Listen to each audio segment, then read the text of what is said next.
Hey, welcome back to the Dynasty Grind. My name's Peter Howard at PA Howdy on Twitter. This is a live stream, and we're all over the age of 30, so we don't exactly know what that means. But we're here every Wednesday at 9:30, and questions turn up in the little comment box on whatever streaming platform you're watching it, and we just talk about those questions in order democratically, not for any particular reason, just because we don't know how to think of anything better. So yeah, drop any questions, comments, or thoughts you have about Dynasty in those little boxes, and we'll be happy to chat with you about Dynasty for about 3 hours usually. But you know, maybe we'll get off light one day. Who knows? Yeah, welcome back. It's still rookie season. It's going to be rookie season for a while. Remember, I warned you about that when you were all asking about ranks like a month ago. And now we did a ranks show, and it's still rookie season. And like, what more is there to say? Well, there is one thing. Zach Reed is back this week, so he can tell us what he thinks about rookies and ranks. So, no, let's do that, I guess.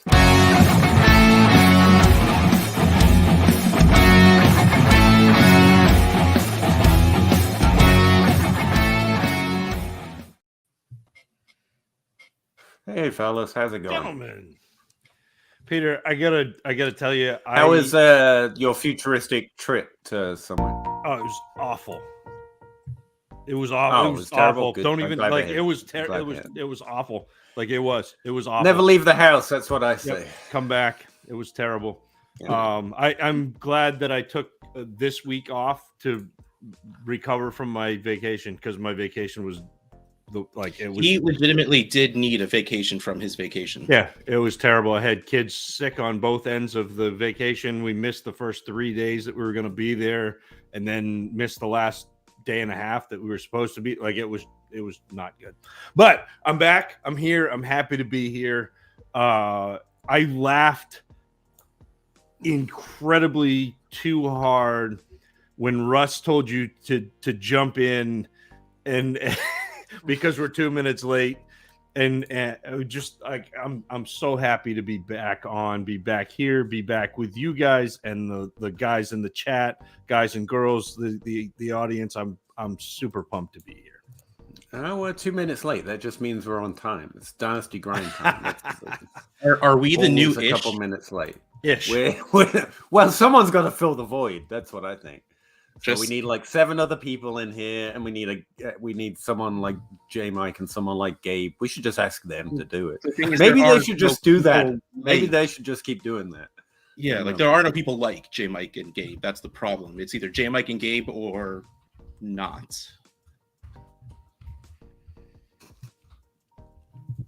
Anyway, sorry, I'm letting people know. I do want to talk about this before we move on, because we were going to talk about it last week, then Zach wasn't here.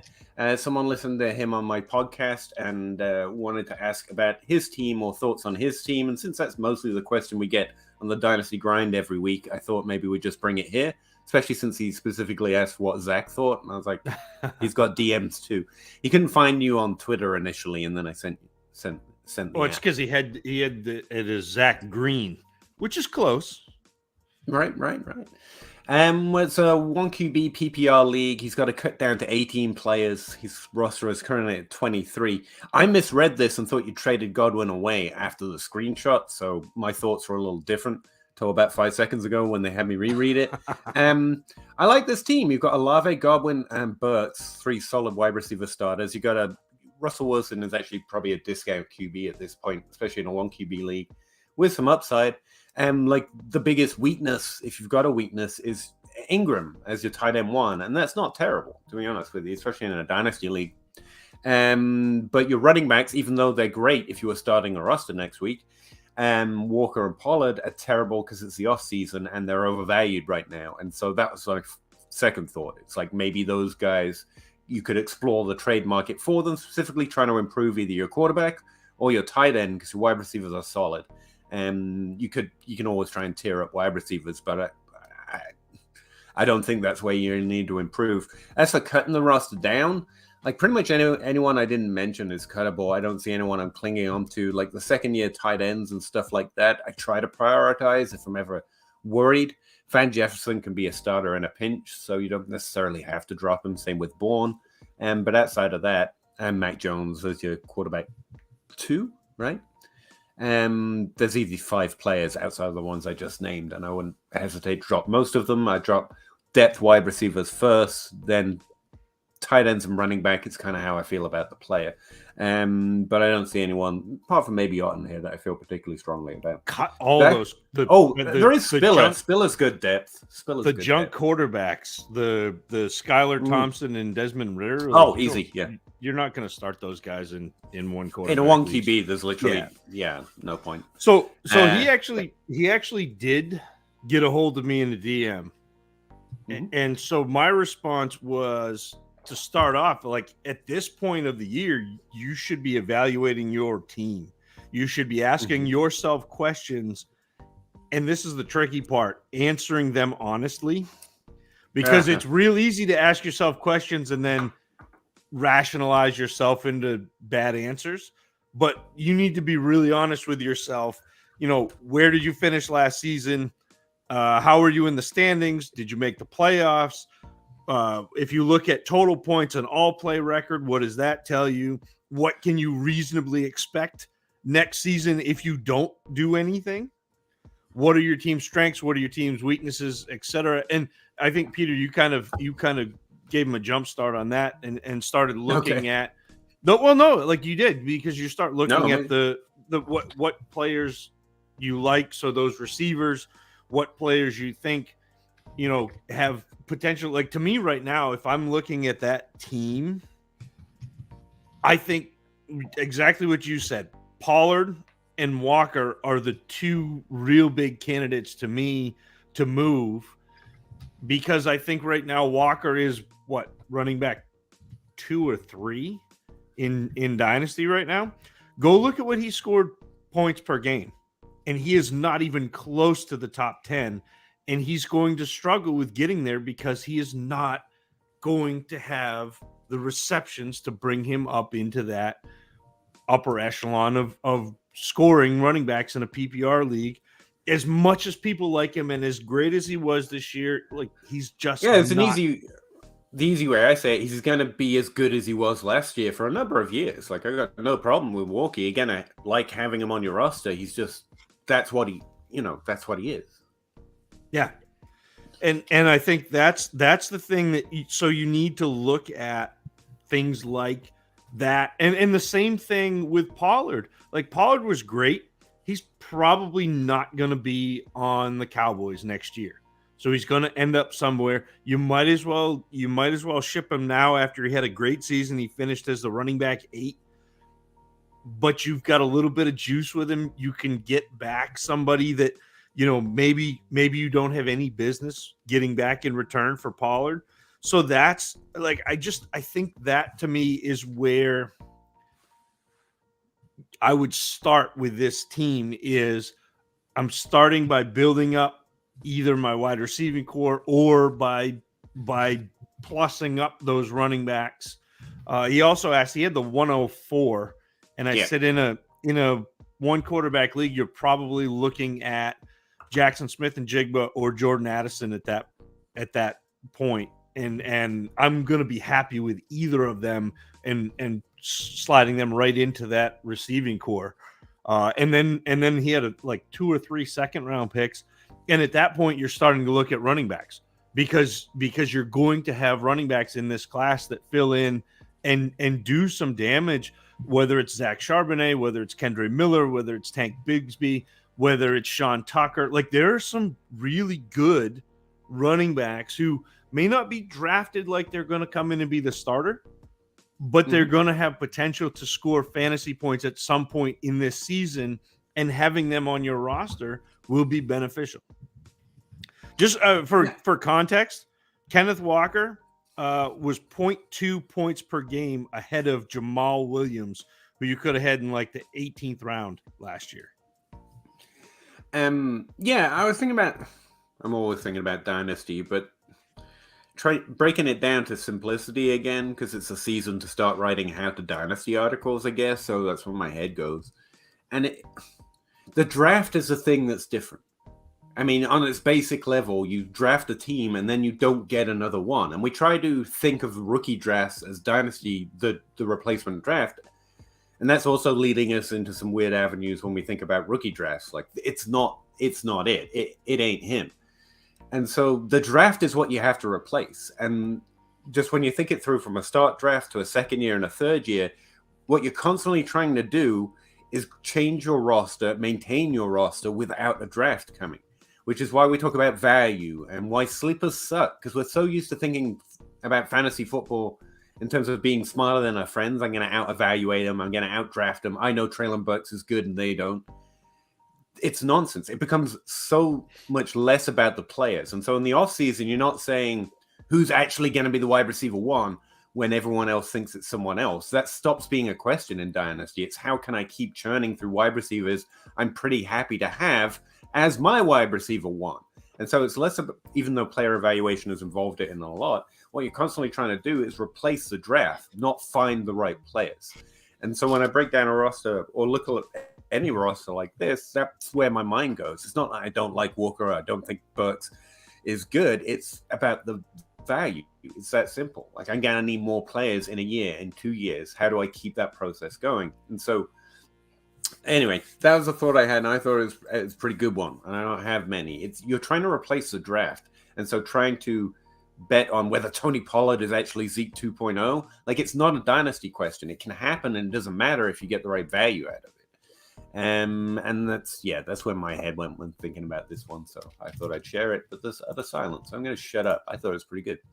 We're trying to replace the draft, not anything else. And as for his draft picks, one QB, the 104 is outside of a tier.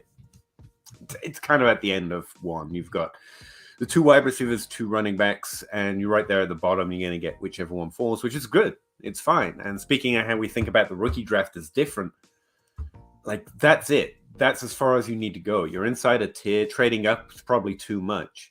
And you've got a plethora of other picks, but I do think this year you're going to find there are going to be some values in the second round this year. So I don't feel a lot of pressure to do anything. Unless, again, the constant always trade for Jamar Chase and Justin Jefferson asterisk. If in your league it costs you the 203 to go from the 104 to the 101, do that. It shouldn't. It should cost a lot more. But yeah. Anyway, thanks for doing that, Zach. I felt pretty cool. Someone listened to our podcast together. So thought we'd talk about them. But anyway, how's the chat doing? Puff, puff, pass. Puff, pass, kick. Something. These rookie rankings better be better than last week's rookie rankings. Says puff, puff, pass. Yeah. Like right away. I do it every single time too. I like because it's a punt, pass, kick, but play. Yeah, no, I like it. I'm there. I'm hip. I'm with it. This week's rankings better be better than last week's rankings. Otherwise, I'm going to start watching double VHS movies on Wednesdays during your show times. I mean, sounds like a positive EV move, to be honest with you. Yeah, the rankings last week were mine, so I guess thanks. Thanks. Godfather, Titanic, Green Mile. Those are 3 movies I could think of that took up 2 VHS tapes. Gettysburg. I loved Gettysburg as a kid. That was a great. I don't know why I did. Maybe it's because I'm from Maine. Movies, 4 weeks. You are good for a month without us. You could get those special edition VHS tapes at the end where they came with a double and one with special features and stuff before we had DVD special feature menus. That's not what you need, Peter. I got the Star Wars box set somewhere. But speaking of rookie ranks, what do you think of Zay Flowers, by the way, Zach? One of the guys I was looking at recently. He's in that tier kind of below Keyshawn Boutte.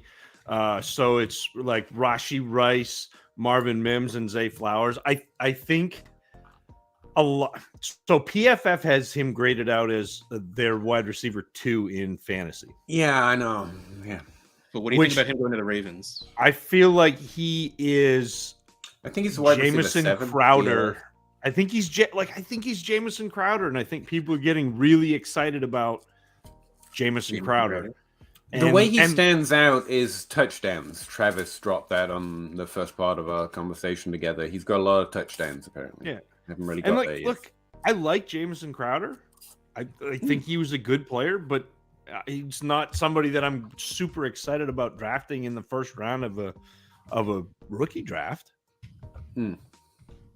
I saw someone more than one person tweeting out that the Ravens were like creepily following him around at the Senior Bowl.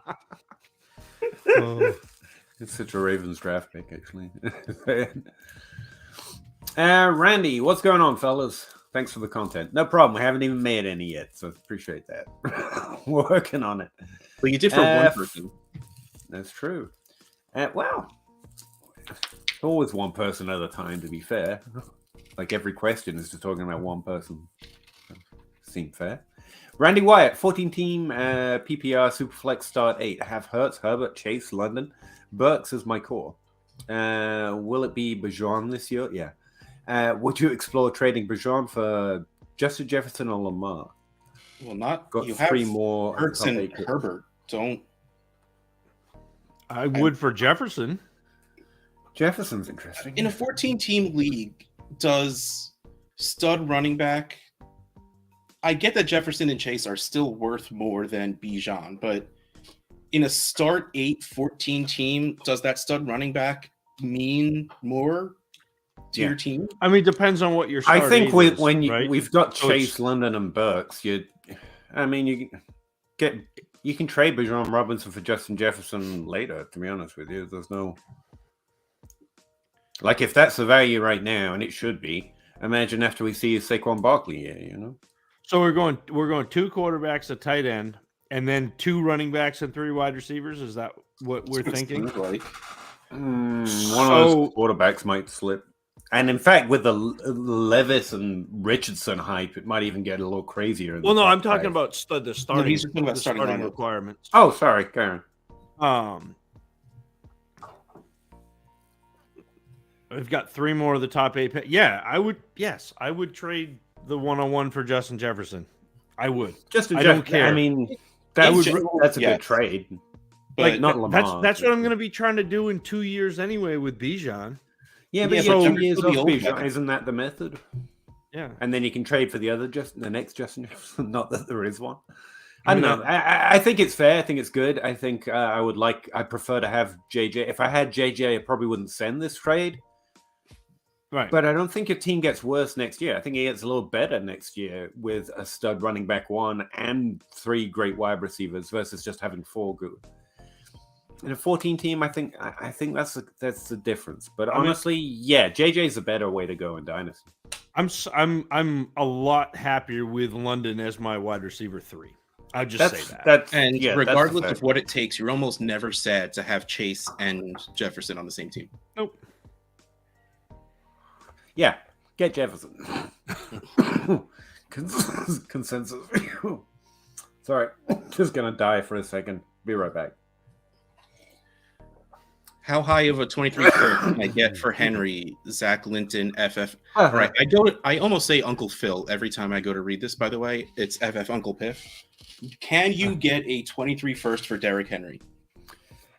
Not in my leagues, and I know that's a terrible way of saying it, but I don't think trade calculators and ADP are going to suggest you should. I think in a league, you probably could get the 108, maybe, depending on how they feel. But yeah, I mean, otherwise you keep it.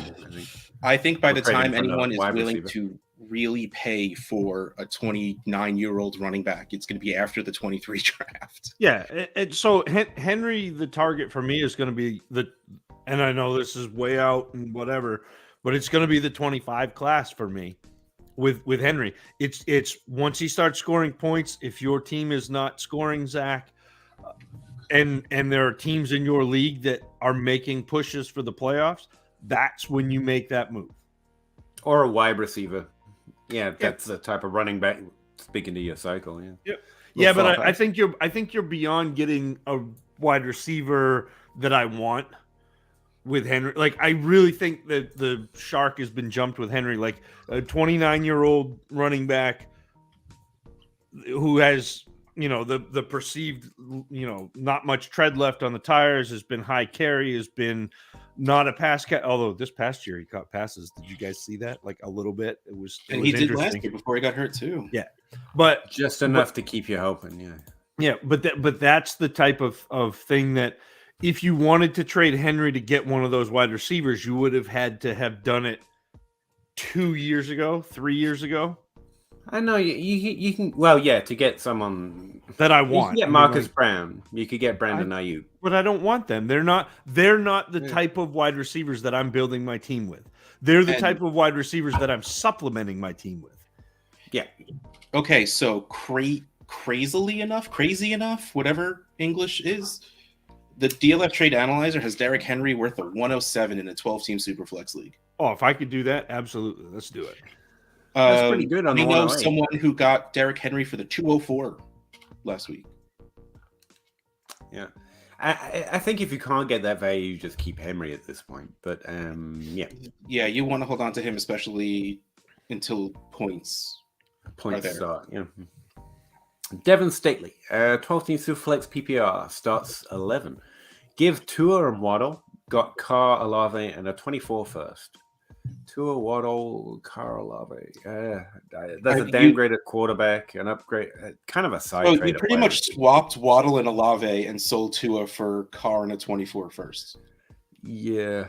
I mean, I prefer Waddle, but... Like, to me, at this point, value-wise, Waddle and Olave are probably same tier. I mean, I do believe Waddle is worth more. I have Waddle ahead of Olave, but same position, same tier. In which case, this to me is Tua for Carr and a 24 first. And that. I was going to say it's not enough, especially value-wise, player-wise maybe, but value-wise to like. I'm concerned about Tua. I don't suddenly think he's bad. And didn't Carr lose his job? Well, Carr will lose his job on the Raiders, but he's a Pro Bowler, Peter. He'll get another job, yeah, but he's. No, by the way, Tua vagrant QB cleared the protocol. I saw that 35 days. But Derek Carr, Pro Bowler, Derek Carr next to Tyler Huntley, he's a Pro Bowler. Peter. This is Pro Bowl, baby. Just see, Waddle for Olave in a first isn't too bad, but Tua and Carr are just too different. Like, yes, you soaked up the value in that part of it. First on Olave to get to Waddle. That I think. Yeah, that's we're saying the same thing, but different. Yeah, same, but different. Same, but different. But I'm less concerned with if we disagree more. Like if Devin knows what I'm saying. Like I get tearing down from Waddle. I've thought about doing it a few times, but the reason I continue to like Waddle a lot, even value wise, is because he's there. But no one's actively trading for him except for me, Zach, maybe Outhouse there who just said it, and anyone listening to us. Everyone else is like, meh. You don't like Waddle. He's not the wide receiver one on his team. Tyreek Hill's so fast, and they're done. And they should eat my dust as I beat them in fantasy football because Waddle's great. It's like AJ Brown is there in value. There's relatively little separation between AJ Brown and the Justin Jefferson and Jamar Chase tier, but no one wants them because they're done. And that's like I get tearing down from Waddle. I thought about it a time or two, but I don't think the value's out here. And this trade kind of says it. Like you did. Don't get me wrong. You didn't damage your roster, but I don't think you got the value. And that's you're fine. Olave is going to be pretty good, and hopefully you're hitting 24. I continue to not know what this means, but thank you very much, Corey. I should look that up. YouTube member. Hurricane Lane, 12-team Superflex start 9. Do you want to just run through your ranks at all, by the way? Because I did mine at the end because I could not find a good way of just saying ranks, but Outhouse doesn't do them. I'm sure so it just becomes like a spiel. I'm sure somebody will bring up where do you think this guy is? And I felt in charge for a second. I didn't like it, so I thought I'd throw it back to you. Like, I don't have yet solidified ranks, I'll be able to kind of give you an idea of what I think of players and where I have them in tiers and that sort of thing. It'll still be another probably 2 weeks before I put my actual top 12 and I do that. I'll pin that as a tweet, and if you go at Tacit Assassin 13 on Twitter, you can go see my pin tweet, which is last year's, and if you follow that, you can actually see the last 4 or 5 years if you want to. I've got positional ranks, but they change as I learn more. And those I change the date as I update them just so people know what's going on. But I don't. I just put out one pre-draft, this is where I saw people, and then I do a post-draft, okay, this is how the draft affected things, and this is how I would draft the players at this point. And the cool thing about the pre-draft rankings is it's not necessarily where you have to draft them.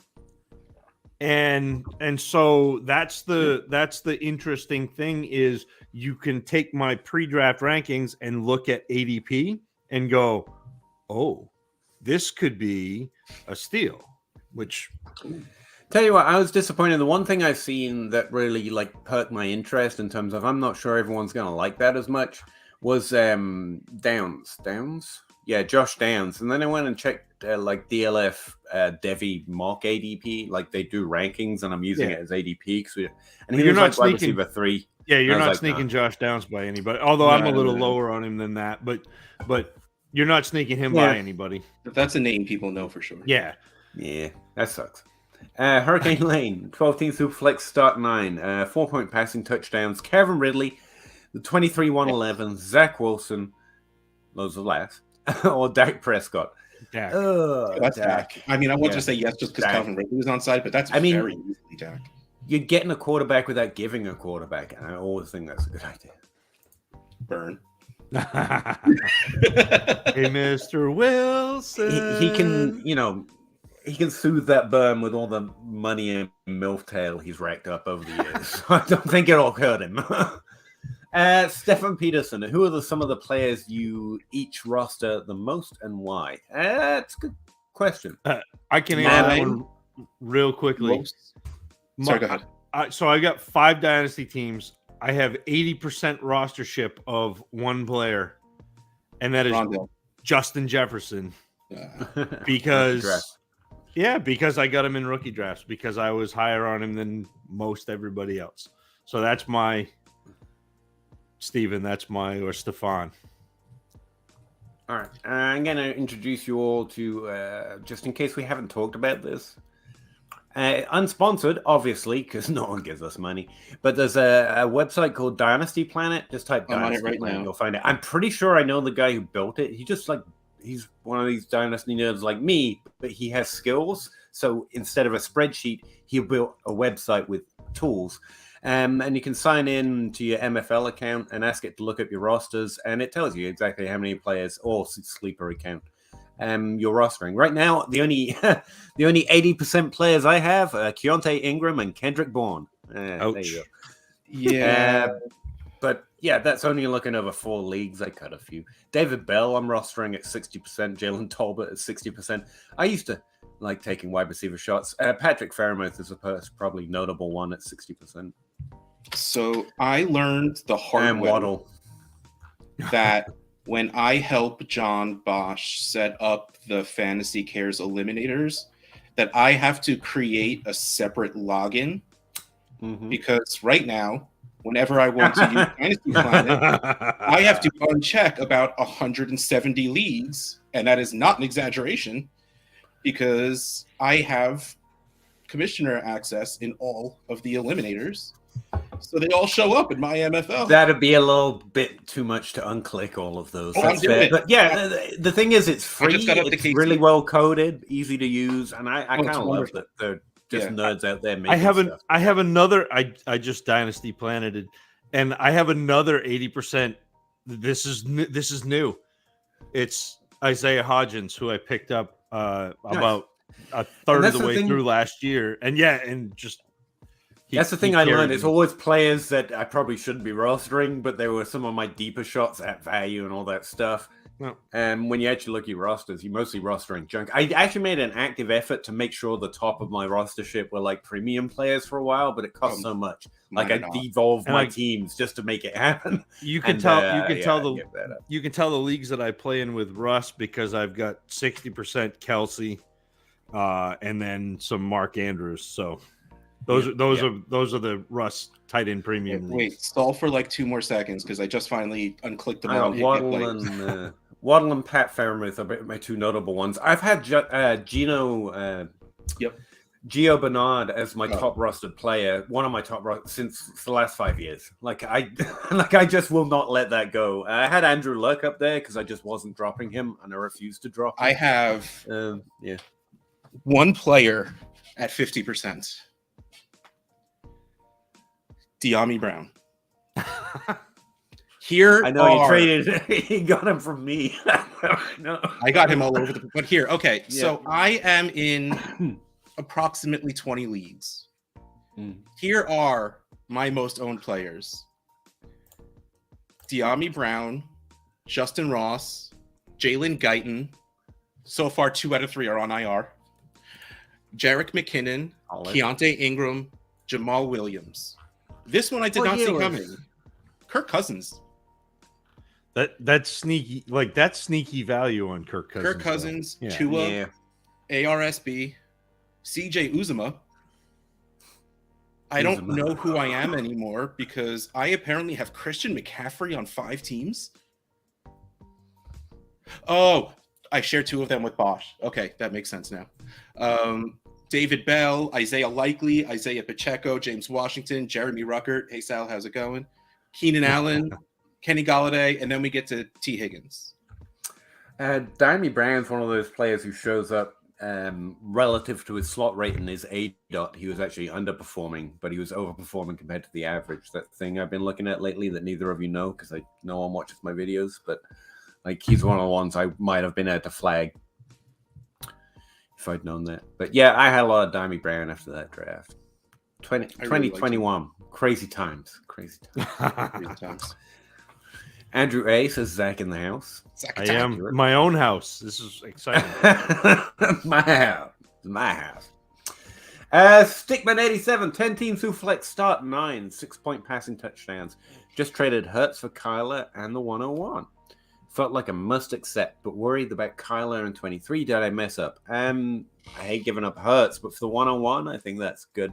I think you got a great price. Yeah. You might be a little in trouble for next season, but you'll be great after it. Like if you have a strong replacement for Kyler, you're great. Because Kyler's going to come back by the end of the season and be Kyler again. Yeah. Quarterbacks play forever. It's fine unless you're me and your roster are Andrew Luck and you're still recovering from that. Why me, Russ? All the bad things happen to me. I told you, I just dropped him. My last share I dropped this season. It's rough. And hope he's doing good though. Kyler gonna miss most of the 2023 season. Yeah, half of it. Let's not exaggerate. Honestly, but John Robinson's points will make up for it. Don't worry about it. Andrew Carlson, like the video. Anyone from the start? Oh, thank you, Andrew. His timeline was late November. Yeah, I thought it was late October. It's worse. If it's either way, you're not going to be starting playoffs, if anything, and then a worrying start to say the least. I'm a huge Deontay fan, but I traded Deontay, the 209, and the 2024 third for the 104. Yeah, I think that's good. I hate it too, but yeah, I think that's good. 1 QB PPR. I don't care that it's 1 QB. That's great for. You traded literally into the best tier too. Sorry, Russ. I think I'm lagging behind. I don't mean to keep talking. No. I was just trying to find nope. That is just good. Like I wasn't like stuttering because you were talking. I was just thinking out loud and like, no, that was you did good. How can I possibly tell this man he did wrong? I can't find a way. I was trying. I really was trying. It's a 5+ year league. That's why it's 1 QB start. You can change. 5+1. You can change. 5+. Is that a different kind of dynasty league where it only lasts for 5 years or something? No, I just think you're saying it's old, so that's why it's like that. Oh, okay. I thought it was a setting I hadn't heard of before. Like it's a dynasty league, but we're only playing 5 years. You make the rule. You make the vote now, and it starts after the season. So just takes a year. Let people adjust. Hernandez family, welcome in. 10 team Superflex. I have Watson, Cousins, Rogers, Love. I also have the 101, the 102, the 109, and the 110. Should I draft a QB at the 102 or load up on positional players? Yeah, like we were saying earlier about dynasties about replacing the draft, like I was saying, I think that's where most of our answers come from because your roster doesn't matter. What you have doesn't matter in the rookie draft especially. You draft the best player, which is probably going to be a quarterback at the 102. Yeah. Am I wrong? Yep. All right. Don't need to add. Patty Mills, one QB. 107 for 10. Yes, yeah, that's Yes. that's Now, okay, but go. prepare for them to Yes. quit the league when they just get angry over some small thing and insist it's Throw- not because they're terrible at Dynasty, it's because everyone's treating them unfairly. Throw in that's the 410 also. Why not? yeah, just no, don't risk Ask for a reset. second back. Why not? No, Don't no. risk sending another trade. They might realize. But yeah, you accept that. that's a terrible trade for them. Great for you though. Devin Stately, 12-team Superflex PPR start 11. I have the 101, and my QBs are Watson, Rodgers, and Howell. I don't hate that. I want to utilize the 101 to fix my QB room. So trade. In a Superflex, you can start to think like that. What do we think of the 101, 102, and Ramondre? I would For the 102 rather on trade the 101 for a QB plus as opposed to moving back the one spot and getting something like Ramondre. Well, I don't think that value is bad because Ramondre is worth a later It's first. fine. It's fine. But Here's the thing, though. If you've got the golden ticket, you don't have to make adjustments to what they're willing to give you. You go get the thing that fixes your QB room, or you draft Robinson and wait for them to offer it to you later. That's going to be my... Like, I rarely am the one with the money, so if I've got the money, I'm going to be a dick about it. No, you give me Mahomes. Like, Mahomes is in this deal, or this thing is going to become my running back one for the next 3 years. That's B. That sound fair? Or unfair in the right way? Russ is trying to figure out how to get out of Watson. Is really what I can say. I can see your wheels turning. I can see that. Like the 101 on Watson for Mahomes. That's too much, and that would do it, right? I would 1000% send the 101 and Watson for Mahomes or Allen or that's it. I just don't care. That's Mahomes fine. or Allen. That's I almost said Hurts, but honestly, I don't know. Like that. I don't know. Try and fix all things with one trade. The other part. Like that's what the Ramondre thing is. It's like I don't remember, and I still get Ramondre. Like yeah, but you don't know that quarterback actually fixes your QB room, and Ramondre is decent, nowhere close to Bijan Robinson. Well, You're and trying that's to fix the other too many things with one move. So even if Bryce Young or Stroud is what people think they are, could be. Yeah, how long did it take Trevor Lawrence, who's the best quarterback prospect that I've seen since Luck? Mm-hmm. How long did it take him to help your quarterback room? Yeah. So even if you draft a great like it may not help your quarterback room for a year or 2 or 3. I mean, like that's just the NFL. There's no guarantee that the quarterback is going to come in and be successful right away, even if they're a good quarterback. There isn't. That's a good way of looking at it. Yeah, and Devin, I'm just trying to highlight, like, because I can be, obviously I'm wrong constantly, but like what I try to work on is making better decisions. And I like a lot of what you're doing here. You've broken down your team. You've decided what you need to do. You understand the value of what you have. And the only thing I would differ on your calculation here is you're trying to do too many things with the one trade. Like, do the thing that you want to do. Fix your QB room. Don't maybe fix it. To Zach's point, you might accidentally not fix it. And then you're back, but worse, because you don't have the 101. You don't have Bijan Robinson. You've got Trevor Lawrence after year 1, which was rough for those who had it. Maybe. If you got... Yeah, that's the one I want to highlight. It's not always the answer, but it's a good... The rest of your process is great. Wait, real quick, before you move on. Yeah. I'm not super related, but 101 for Trevor Lawrence. Is that straight up fair? Yeah, it's fair. Yeah. I saw Bob Gilchrist had posted something. I was like going to that, say, didn't he, for the Dynasty trade calculator? Check them out, by the way. I think in a super flex, it's like probably Lawrence, but it's real. That's real close, which is wild to say in a super flex. The thing is, like, I don't want it to be because I want to be able to get Lawrence plus for my 101. No, I don't think you're doing that. Maybe. I wish too many things with one thing. I wish I had the what's like a month ago, where I could have gotten Lawrence and Olave for the 101. Yep. I wish I had the what's. It's a market thing, you know. Well, not market thing. That makes it sound too much. But like, if you timed, you listen to Travis May, unlike myself, and known in advance that Trevor Lawrence had struggled and was more likely. Or Fields, he was big on Fields as well. If you timed that right, you might have gotten something like that. I was all in on both of those dudes. Like, so yeah, like I was there.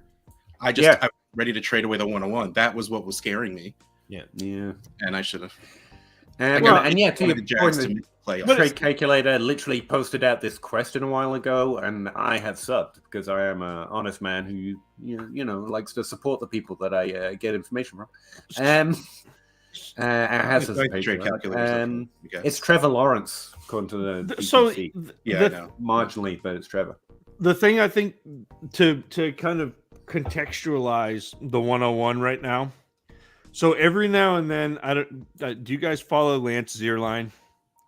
I know Lance Zierlein. So he's a draftnik, and he's one of the real respected college football analysts. And every now and then he'll drop like his grades, like he'll like do initial prospect grades. Well, he has Bijan Robinson at a 6.80, which puts him at running back 5 all time in Zierlein's rankings, behind Barkley at 7.4, Elliott at 7.3, Fournette and Dalvin Cook at 7.1 and 7.0. So he's like so when you're trading away that 101, that's the level of running back you are trading. So like, sit back and think, when you had prime Zeke, prime Fournette, prime Dalvin Cook, prime Barkley, are you trading them for a top 6-7 quarterback? And you probably are. It's real close, but you probably are. Yeah, I wish I didn't chicken out. Yeah. So I mean, just like I said, just for some context as to where, and I know I've said it before, where I've got my little Word document that says for Peter, where you had the Hold Yourself Accountable show a couple years ago, Peter, and so I have my like overall pre-draft rankings since like 2015, 16, whatever it is, and it's Barkley, McCaffrey, Dalvin Cook, Jonathan Taylor, and Bijan Robinson are tied. So like, you're talking, he's an upper echelon running back. So, sorry, I was just giving, kind of contextualizing where we envision the 101 being. Sorry, Blake Hampton just said he's stepping away from fantasy football, and I'm sad to see it. I don't know who that is. I think it might have been tongue in cheek, but yes, he's a nerd. No, he seems pretty official about it. Well, maybe not. I mean, it's not like you have to submit a letter or anything. He can be back next week, and I'll be fine with it.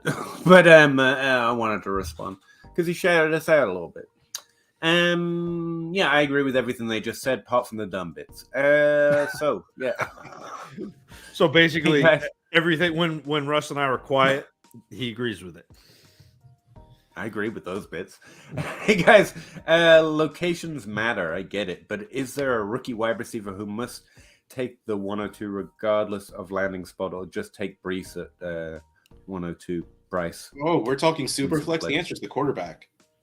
Well, again, yes, but I mean, it's the caveat. I mean, it's the same caveat we had with Malik Willis last year. Malik Willis was the 101 if he's taken in the first round. If all of a sudden the NFL decides, we don't like these guys, which probably won't happen. But like when I say that, it's as of the information we have right now.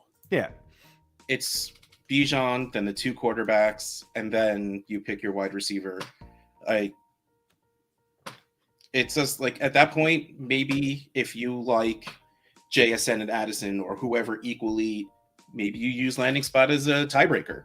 But I mean, AJ Brown rule, man. Like, you don't let landing spot matter too much. And well, honestly, in either way, opposite direction, the CEH rule. Like, That was ridiculous. How much it pumped his value up. Well, and I fought that one because he was my running back 5 pre-draft, and that was high.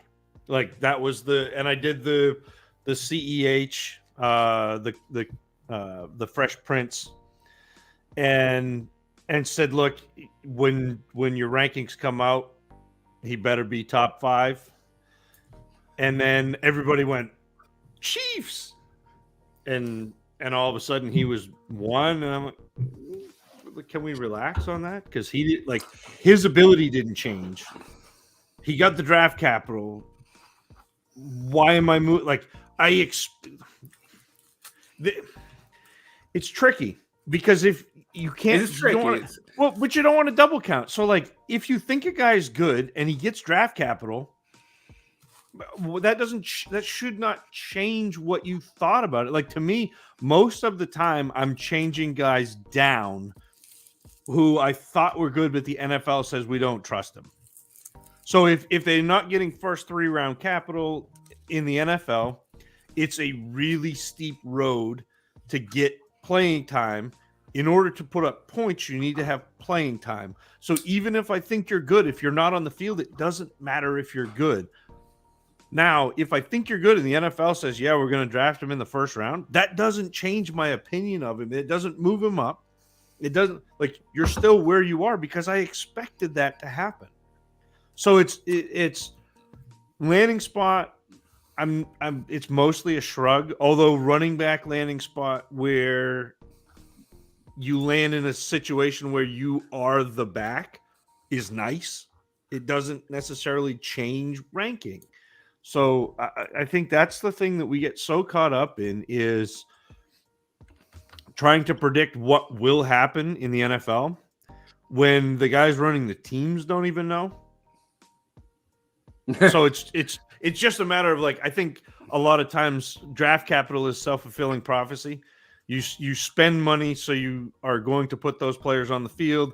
If you put those players on the field, they have a better chance to succeed. And so draft capital matters.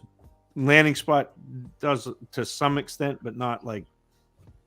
I have a rookie rankings just. Mine are just going out the window and starting over because just quit. Marcus Mosher 13 hours ago tweeted out, here is every one-on-one rep by Houston wide receiver Tank Dell on day 1 of the Senior Bowl. So you're telling me you could draft I Tank could draft 2 tanks, 2 players at different positions named Tank. Sounds like a start of a dynasty to me. I hear all your babbling about stats and tape on JSN. I get it, but 2 tanks. 2 tanks. 2 tanks win. At different positions. You know what this means?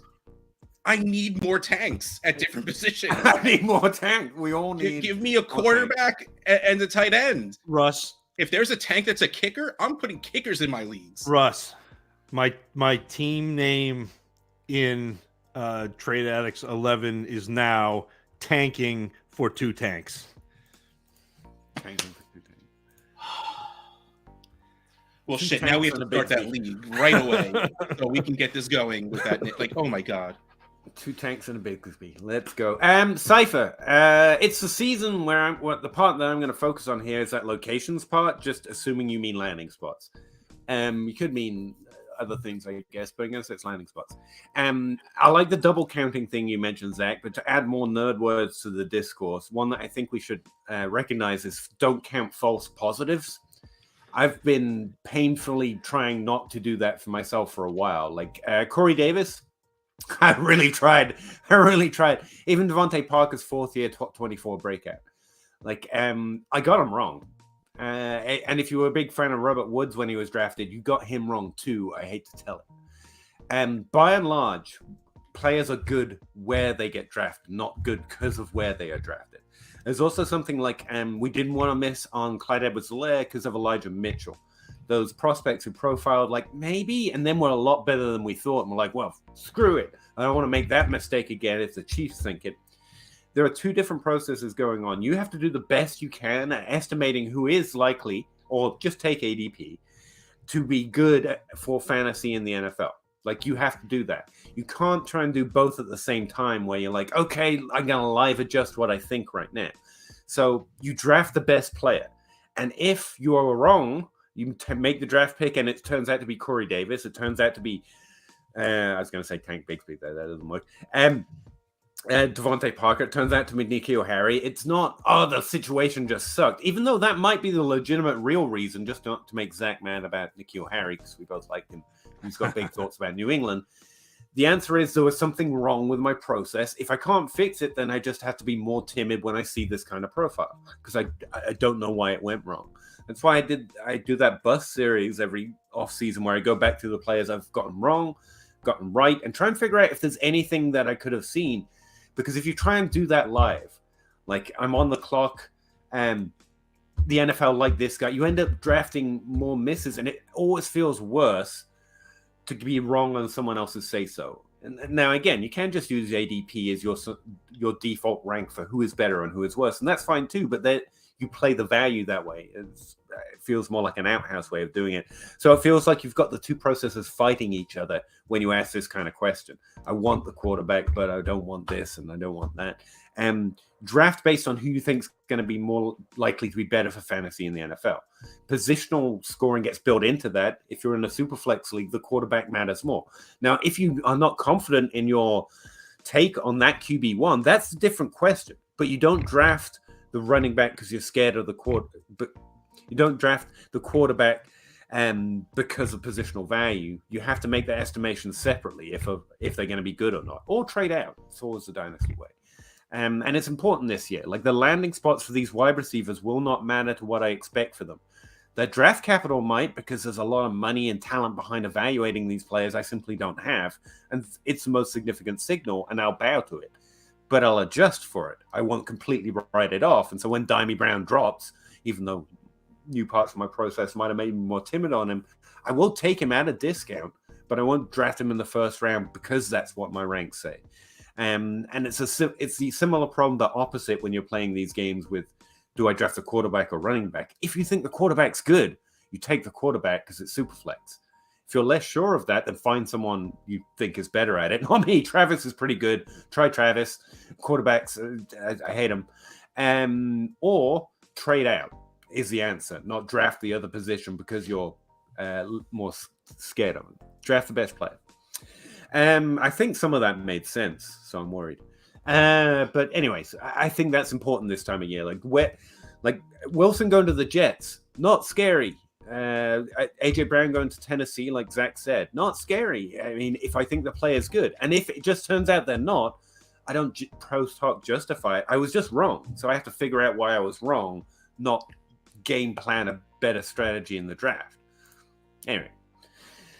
Good question, Cypher. Andrew Carlson is talking to Patty, so I'm just going to move on from that. Joe Herbert, after a season where 64 quarterbacks hit the field, thoughts on upping the priority of the QB3 on a contending Superflex team? No. I mean, QB3 has importance on a Superflex team in general, but I already kind of prioritize that second and third level of quarterback in drafts, but not in value, because the value is what it is.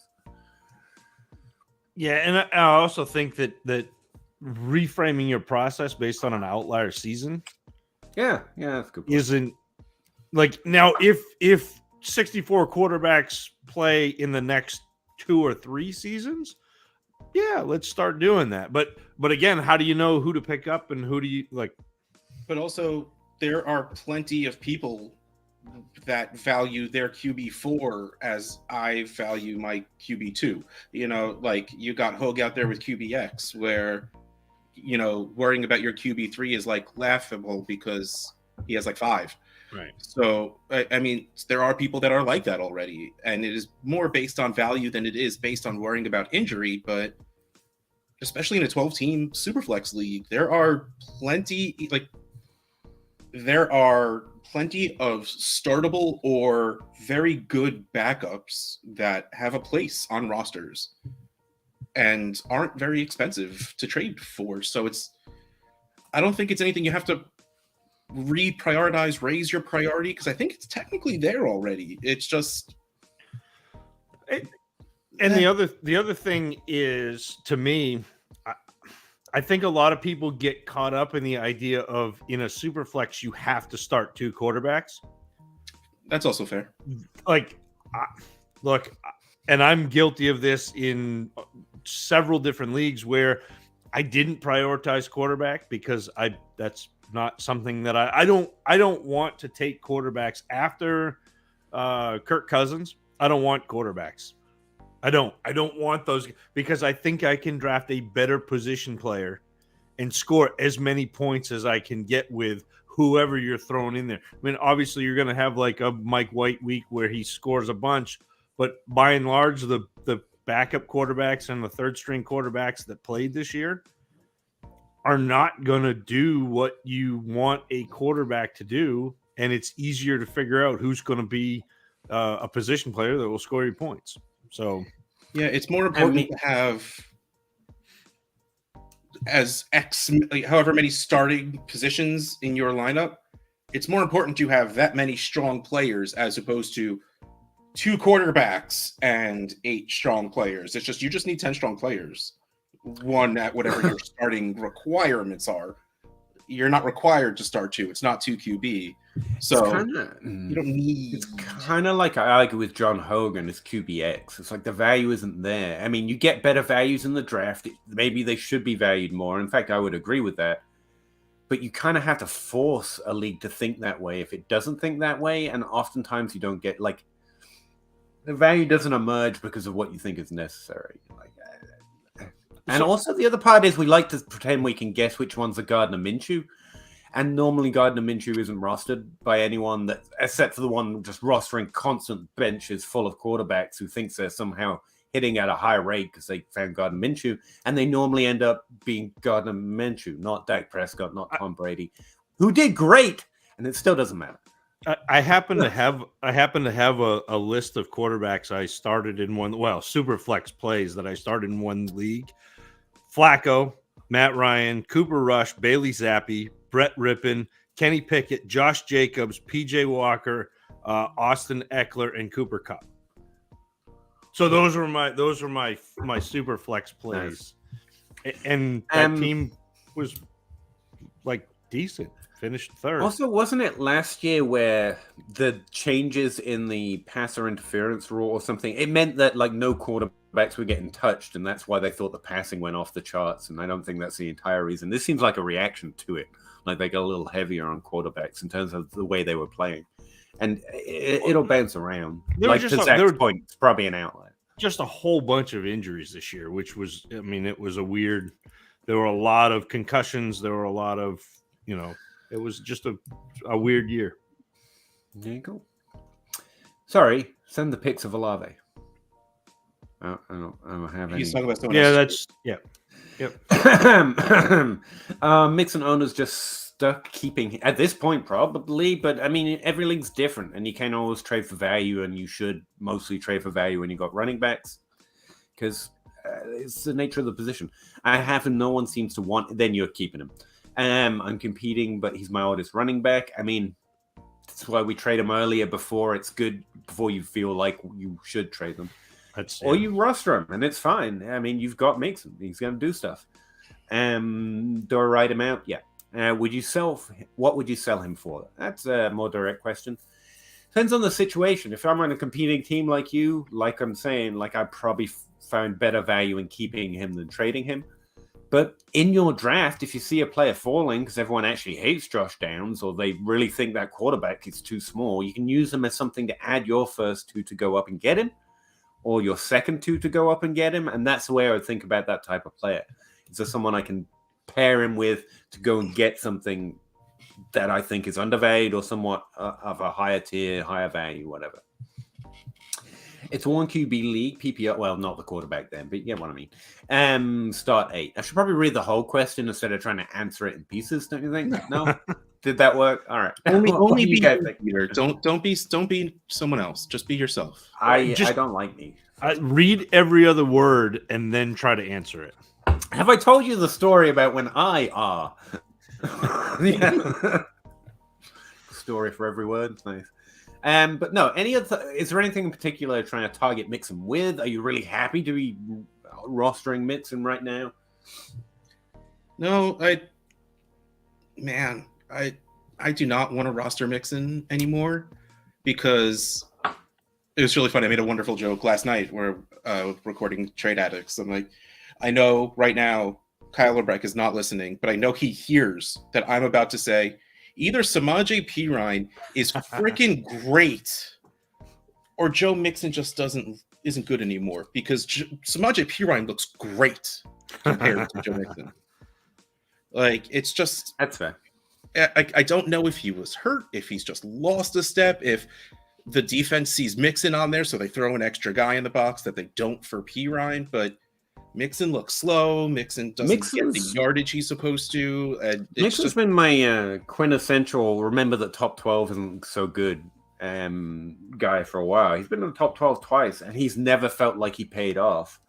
And the reason we keep hanging on to the name value is because he was hyped up a lot by a lot of famous analysts because he was meant to be the next guy he's not, if you know what I mean. And we're still hanging on to that. At the same time, yeah, he's probably going to play and score points, and that's why I'm mostly holding on to him. But yeah, it's a good point on Samaje Perine finally getting good. There is something to the situation helping out running backs a lot, you know? I remember it used to be Washington, right? Who's the running back in Washington that they used to say Robert Griffin helped out? Alfred Morris. That's a fella. And that was primarily, the idea was because of the rushing. But yeah, if everything else is firing on offense, it's easier to fire in your area of the field. Might be what's going on with Perine, and that's bad for Mixon if so. You know what's wild, though? Is he finished as the points per game running back 8. And I know he had the 45. Like, I know he had the crazy week. But, like, he played. Yeah. That's what I mean. I mean, he missed 2 games. He missed 2 games with a concussion and was still a top. Like, I don't know. I don't think you ever really felt great starting him, though, except that 1 week. Right. I mean, but that's fine. But, like, you're not getting that production, and he's not going anywhere. Like, if they cut him, they still have to pay him almost $6 million. Oh yeah, no, he's not going anywhere. No, they're gonna bang like him. They may cut him after this year because I think they only owe him like 2.5. But they're not like they can save. I could take advantage of that name value that he still carries. I think I do that very quickly. And honestly, I don't know how much it is anymore. Like, I think it's rough to get a decent first for him. I don't think you get enough. If you can't get one for Henry, you're not getting one for Mixon. Yeah, Mixon's younger and on the Bengals. That's really all I got. Yeah, it really does depend on what you can get, obviously, but hopefully that gives you a fair idea. I think in most situations, Andrew, you got Joe Mixon. I mean, it's worse. My running back room looks worse. Trust me. Trust. Bryson Daggett. What's the best strategy for offloading old receivers? Don't. That's the best strategy. Who are still producing for young talent or draft capital. Is it a bad idea to pair draft picks with the receivers to age down? No, it's not bad, actually. You can do any move anytime if you get the right value for the right team structure. But broadly, someone else talk first. I've been talking a lot, and like this one's a rant. So, okay, go ahead. Sure. Okay.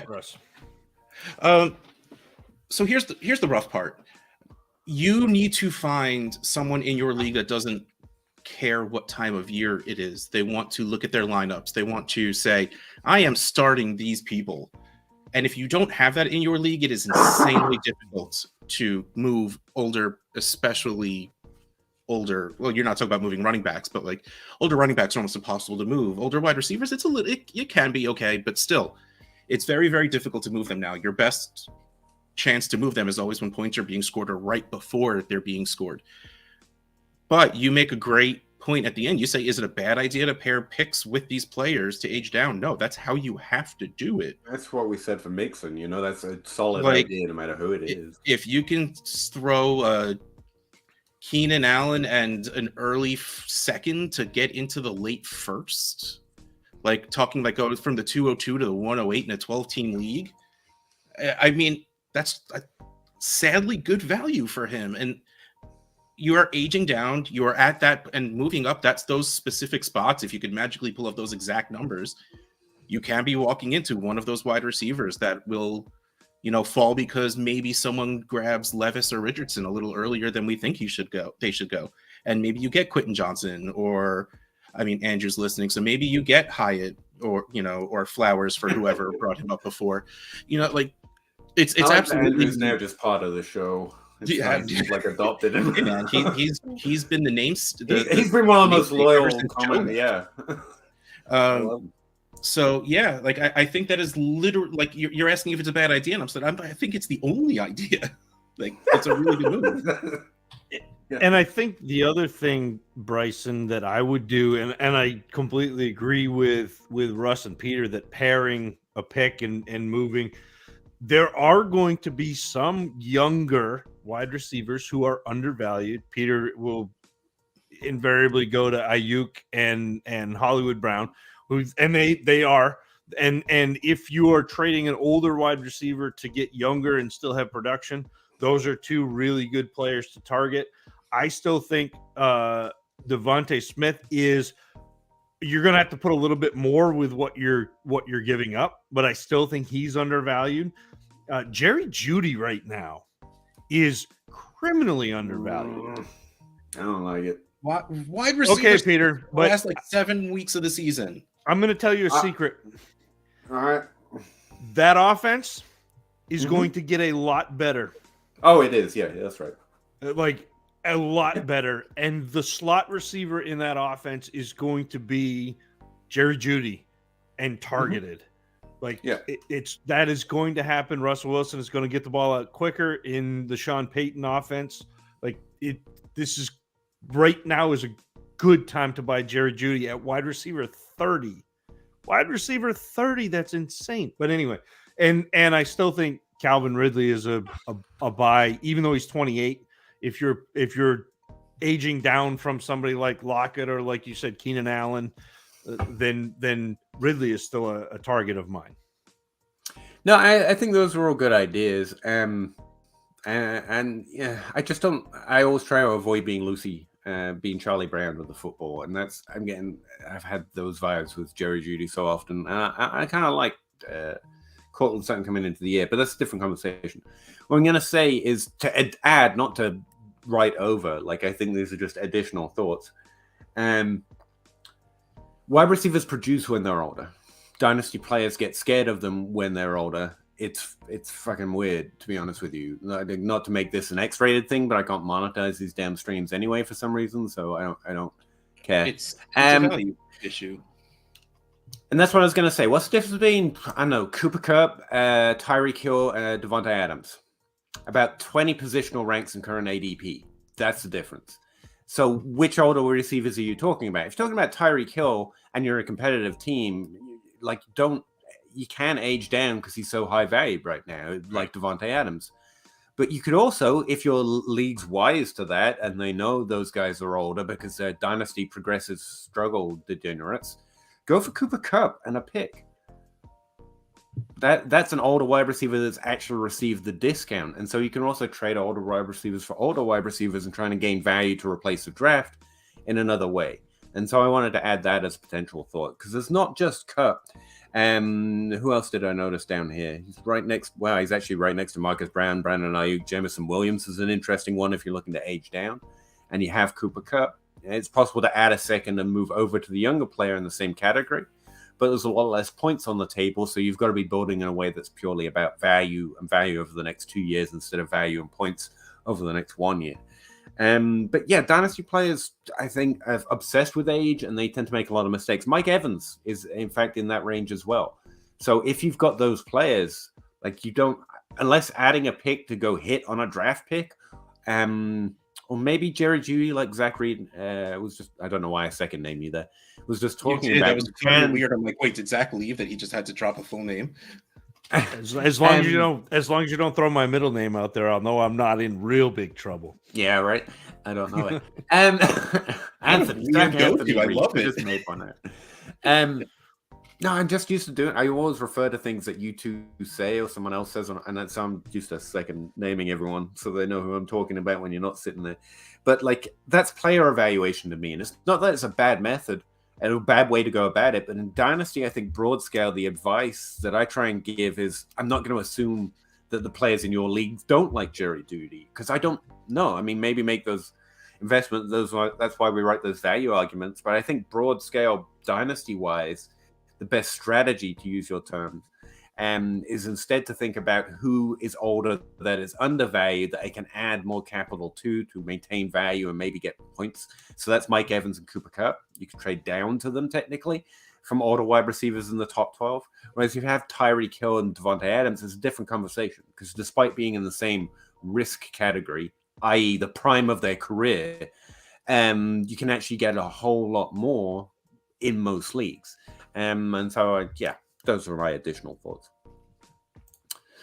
Don't know why I talk about it so weird, but there you go. Order 66. Actually, you have a life tonight. Oh, I'm happy to hear that. Let us know what that's like. So I'll have to catch you guys on replay. I appreciate you doing that, though. Have a great night, all, and thanks for your insight. Thanks very much, buddy. Thanks for stopping in to let us know that you would be here. Kevin Ferguson, Walker points per game. Greater than ETN. Yeah, that's the thing. ETN's also overvalued, dude. That's the thing. There are relatively few really good under 24 running backs, and as a response, we're overvaluing them. I saw someone the other day saying, as a warning, don't trade for running backs this offseason, which one, you knew around here, it's Dynasty, of course, but also, that's why I keep saying it's interesting. I'm not saying don't do it. I'm saying that's right. But as a response, everyone in Dynasty suddenly likes running backs a lot less. And I'm like, they're still going to score points. So you might find some interesting windows. But the ones that are still held up there, like Walker, like ETN, like Swift, honestly, sadly high relative to the overall drop in running back value. That's interesting. To Gavin's point, yes, his value is insulated. But it's he's literally the third running back off the board, and he's never going to score as the third running back off the board. So go trade for somebody who can either as a wide receiver. I'd trade him for a wide receiver right now. This is a timeline we actually know, and one that that it's insulated for 3 months. Yeah. And not when they start playing, they'll be bad, but by this time next year, there'll be a radically different top 12, and they may be in it. But they won't be the bee's knees of it anymore. It'll be Bijan Robinson. It'll be a couple of other young ones that we don't see coming. Maybe even Gibbs. Some players coming back from injury are like, oh, yeah, I forgot they were really good. And Barkley and CMC are still going to be doing those type of things. So, the rank is absurdly insulated for the next 3 months too high. If you trade Walker within the next 2 weeks before A.J. Brown goes for 123 yards and 2 touchdowns in the Super Bowl on an island game, you'll be able to get A.J. Brown. You'll be able to get Jalen Waddle. You'll be able to get St. Brown. St. Brown. You'll be able to get T. Higgins. You'll be able to get Garrett, any of those players, and probably a bump. You'll probably be able to get a second. And if you got a second, you may be able to replace Walker's points with that second and get a young, proven top 12 wide receiver on top. So it's nothing against Walker. Walker's fine. But Walker's being overvalued based on the points that he will score in PPR leagues. He just is. That's the thing. It's the annoying part about Dynasty. You love Walker. Swift also outscored him. Swift actually outscored Walker points per game. But I don't want to be pedantic, but he did. Okay. And I am. LON pedantic. The bastard thing about Dynasty is to elevate the player overall in most situations to get over that 55% line that ADP gets you. You have to stop rostering players because this is my fantasy team. I'm going to roster my favorite players. Not that you don't get to do a little bit of that, but everyone in your most leagues, I don't know your league, but we all know ADP is popular. Most of the data is free. It's hard to find edges, and so you walk away from rostering the best players, the players I like the best, unless you just want to play that, in which case that's fine. But obviously play how you want to play, but it's not. we're trying to score more points rather than roster the team of my favorite players, which is also a valid goal, to be clear. Three of you guys compliment each other really well. I have never complimented these idiots. That's very fair. He has never actually complimented us. Never. I think correct. you guys both look great. No. He spelled it. He spelled it correct. See, that's a secret insult. You see what you've started here, Andrew? You're now the next 2 hours are going to be incredibly catty and backhanded, like off-screen in jokes about how much we hate each other. But I appreciate you. Thank you very we're much. super nice to each other on here, but like our group DM, as we are talking, we are just. The minute that music finishes, like we're all head bobbing at the end of it, and then it starts. You would be surprised how I really feel about Zach Reed.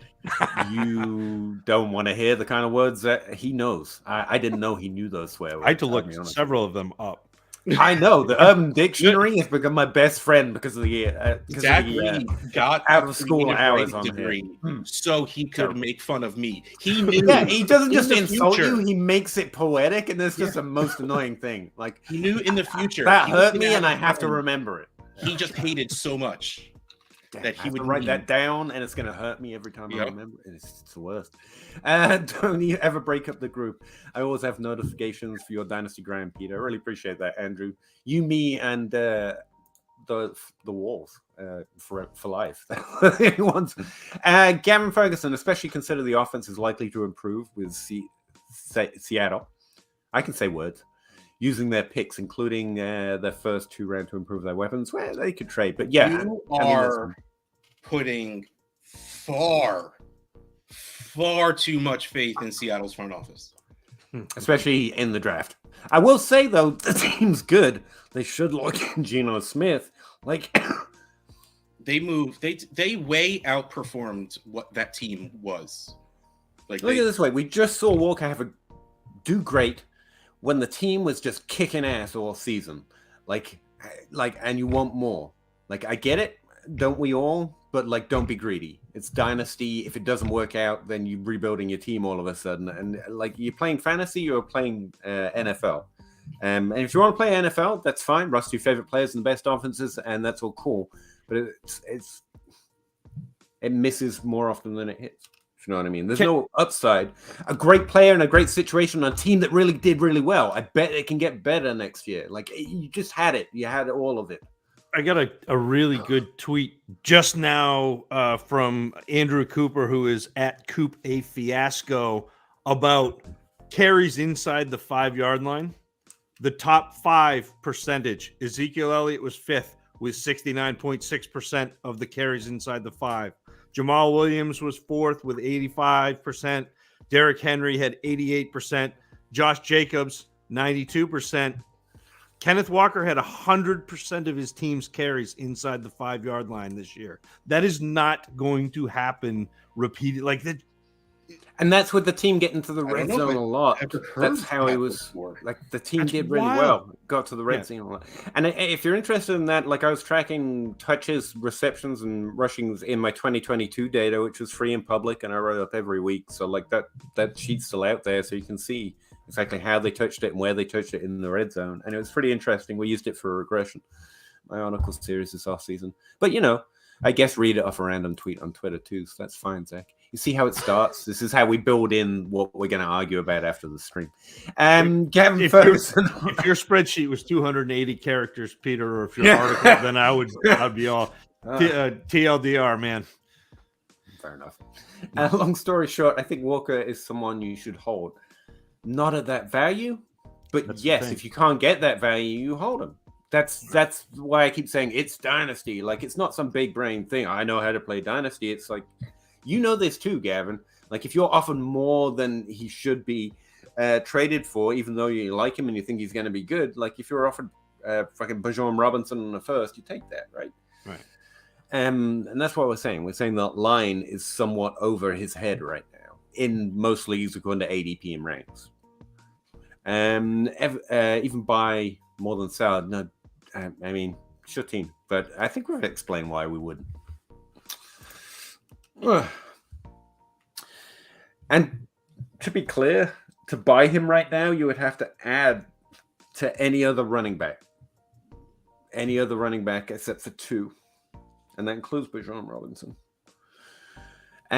Flowers according to ADP in your league, maybe not. Andrew A. Flowers reminds me of Diggs coming out of Maryland. Just eye test, watching him play, not breaking down on measurables, which is good or bad. I can say, just based on my initial overview, that's basically heresy from my point of view, Andrew.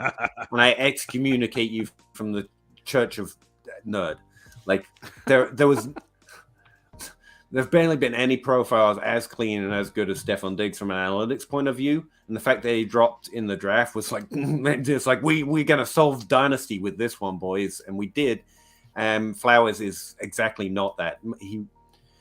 His production it looks impressive from a touchdown standpoint. And I don't want to write that off. I once wrote an article about how Henry Ruggs might be better than some of the nerds were suggesting because he was so involved in touchdowns, and touchdowns do indicate a skill set that is valuable and can work in the NFL. Dynamic playmaking ability, if not nothing else. And that's where Flowers fits in. A little better than Ruggs, to be fair, but like initial glance, profile-wise, which is nothing like, I realize you're not talking about that, but two very, very different. Very, very different in terms of how they compare to past players. But yeah, I think he's interesting. And Travis had the interesting touchdown things to share on him. So Zach, you already talked about him. And Russ, you don't say who? Yes. Okay. Sorry, I just got a ridiculous trade offer that I'm freaking out about. No, I haven't sent any recently. I'm good. No, JJ. Reeves. $2. I would send that for the 101 very easily, JJ. The 4, the 7, and the 9 in a 1 QB league. Yes. Yeah. I mean, the 4, it's a little hard, but sure. Whatever. No, in a 1 QB, running back or wide receiver 2? No, give me. There, like I say, I think there are 4.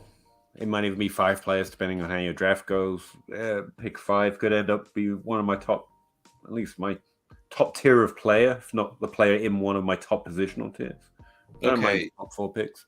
So, Treylon Burks, T. Higgins, the 112, and a 24 first for the 101 and 2 mid-seconds.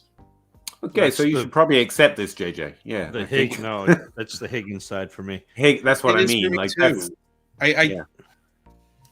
my original offer was Burks, Higgins, the 112, 24 first for the 101 and Jerry Jeudy. Yeah. And this was the counter. That I can't trade in that league, Russ, unless it's with you. Like I can't. I don't know. That the values in that league just blow my mind. I mean, like honestly, like I don't think this is necessarily bad.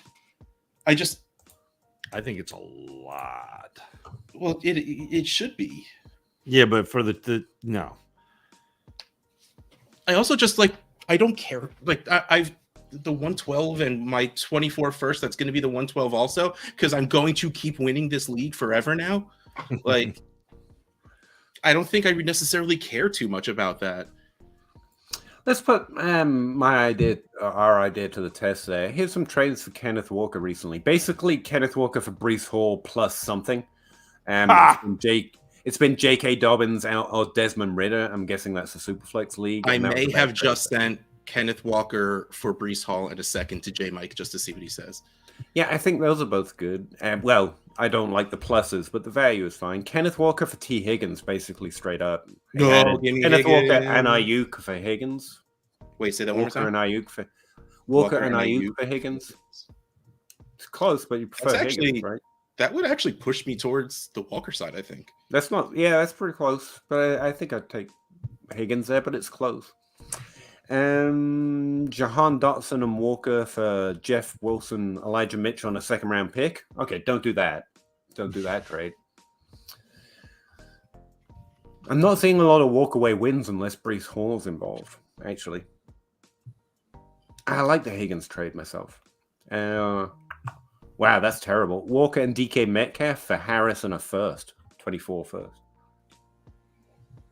I mean, you can't predict you've made that pick very much not the 101, even if it was before. So Yeah. that I can't find a way where that becomes Walker for Jacoby Myers and a 23 first. No number on it. Again, if that is like the 101, 102, we could talk about it, but yeah, that's terrible. Devontae Adams and Cordell Patterson for Kenneth Walker in the first. When was this? Oh, This Kenneth is back Walker. in September. Oh, this is back in September. I'm way far back. Okay, that's See, I don't. You scrolled too far. Yeah, no, that's the thing. There's been no trades for him since October, and I think that's the problem. Like his value's so high, no one's trading for him. So maybe there's a misvaluation.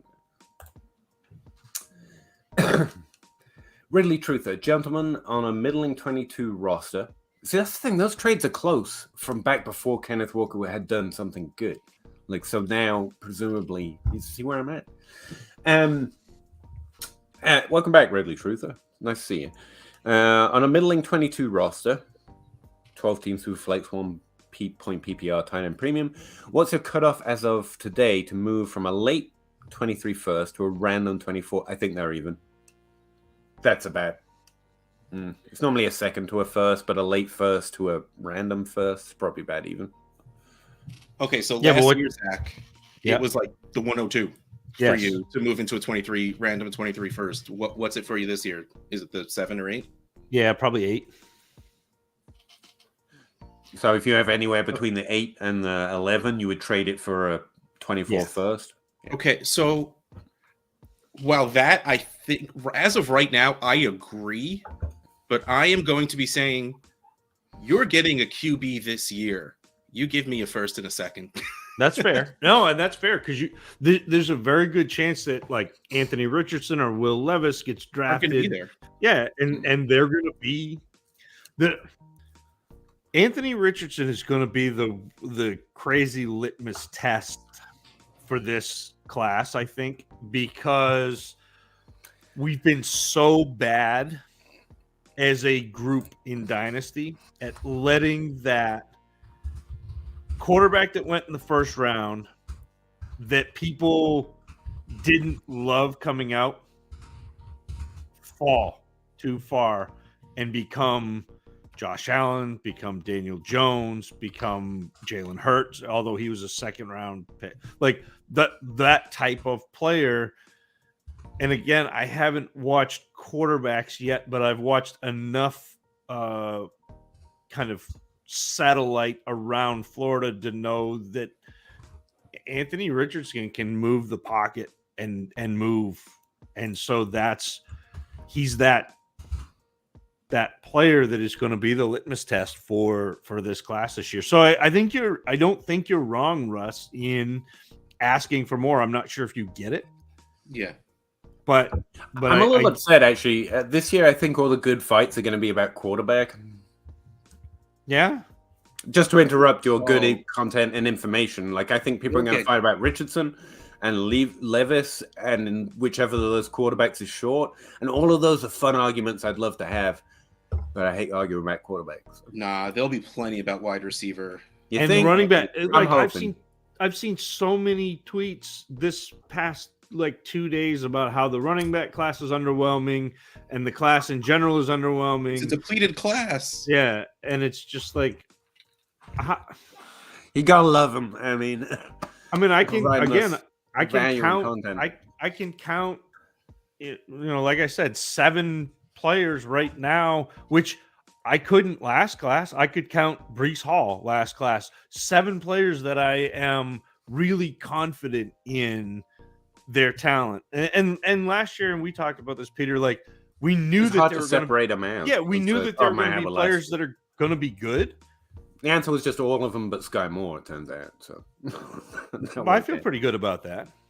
Yeah. I mean, that was the problem. We were like, I'm pretty sure they're good, but I wish one of them was standing out, except for Breece Hall. Yeah. And this year, it's like, these ones really stand out, and everyone's like, oh, that sucks. Like, okay. I like that they stand out, personally. I don't know. But I think that's a good answer.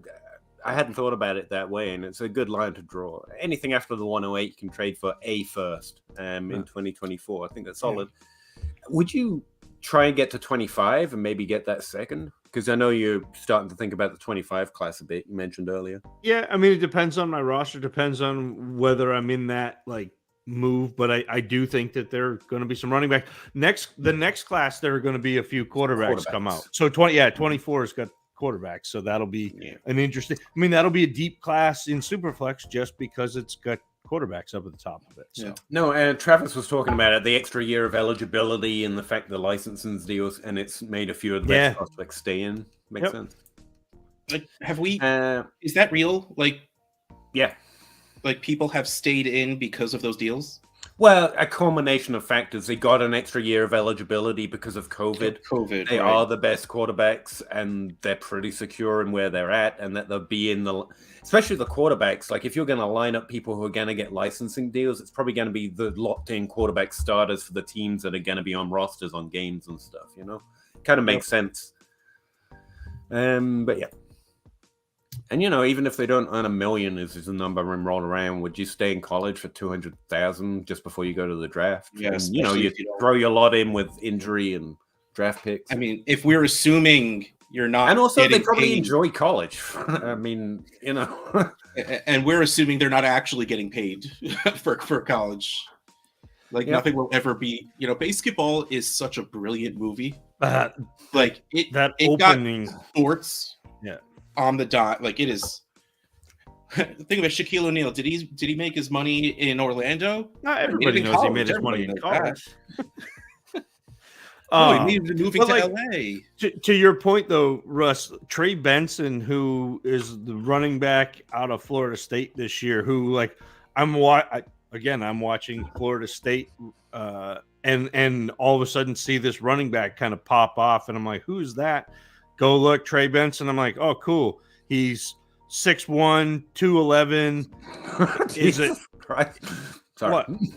What? No, it's just the size when I already know they're going to be incredible athletes, like a 6'1", 211 athlete. Jesus. Yeah. Well, it's impressive.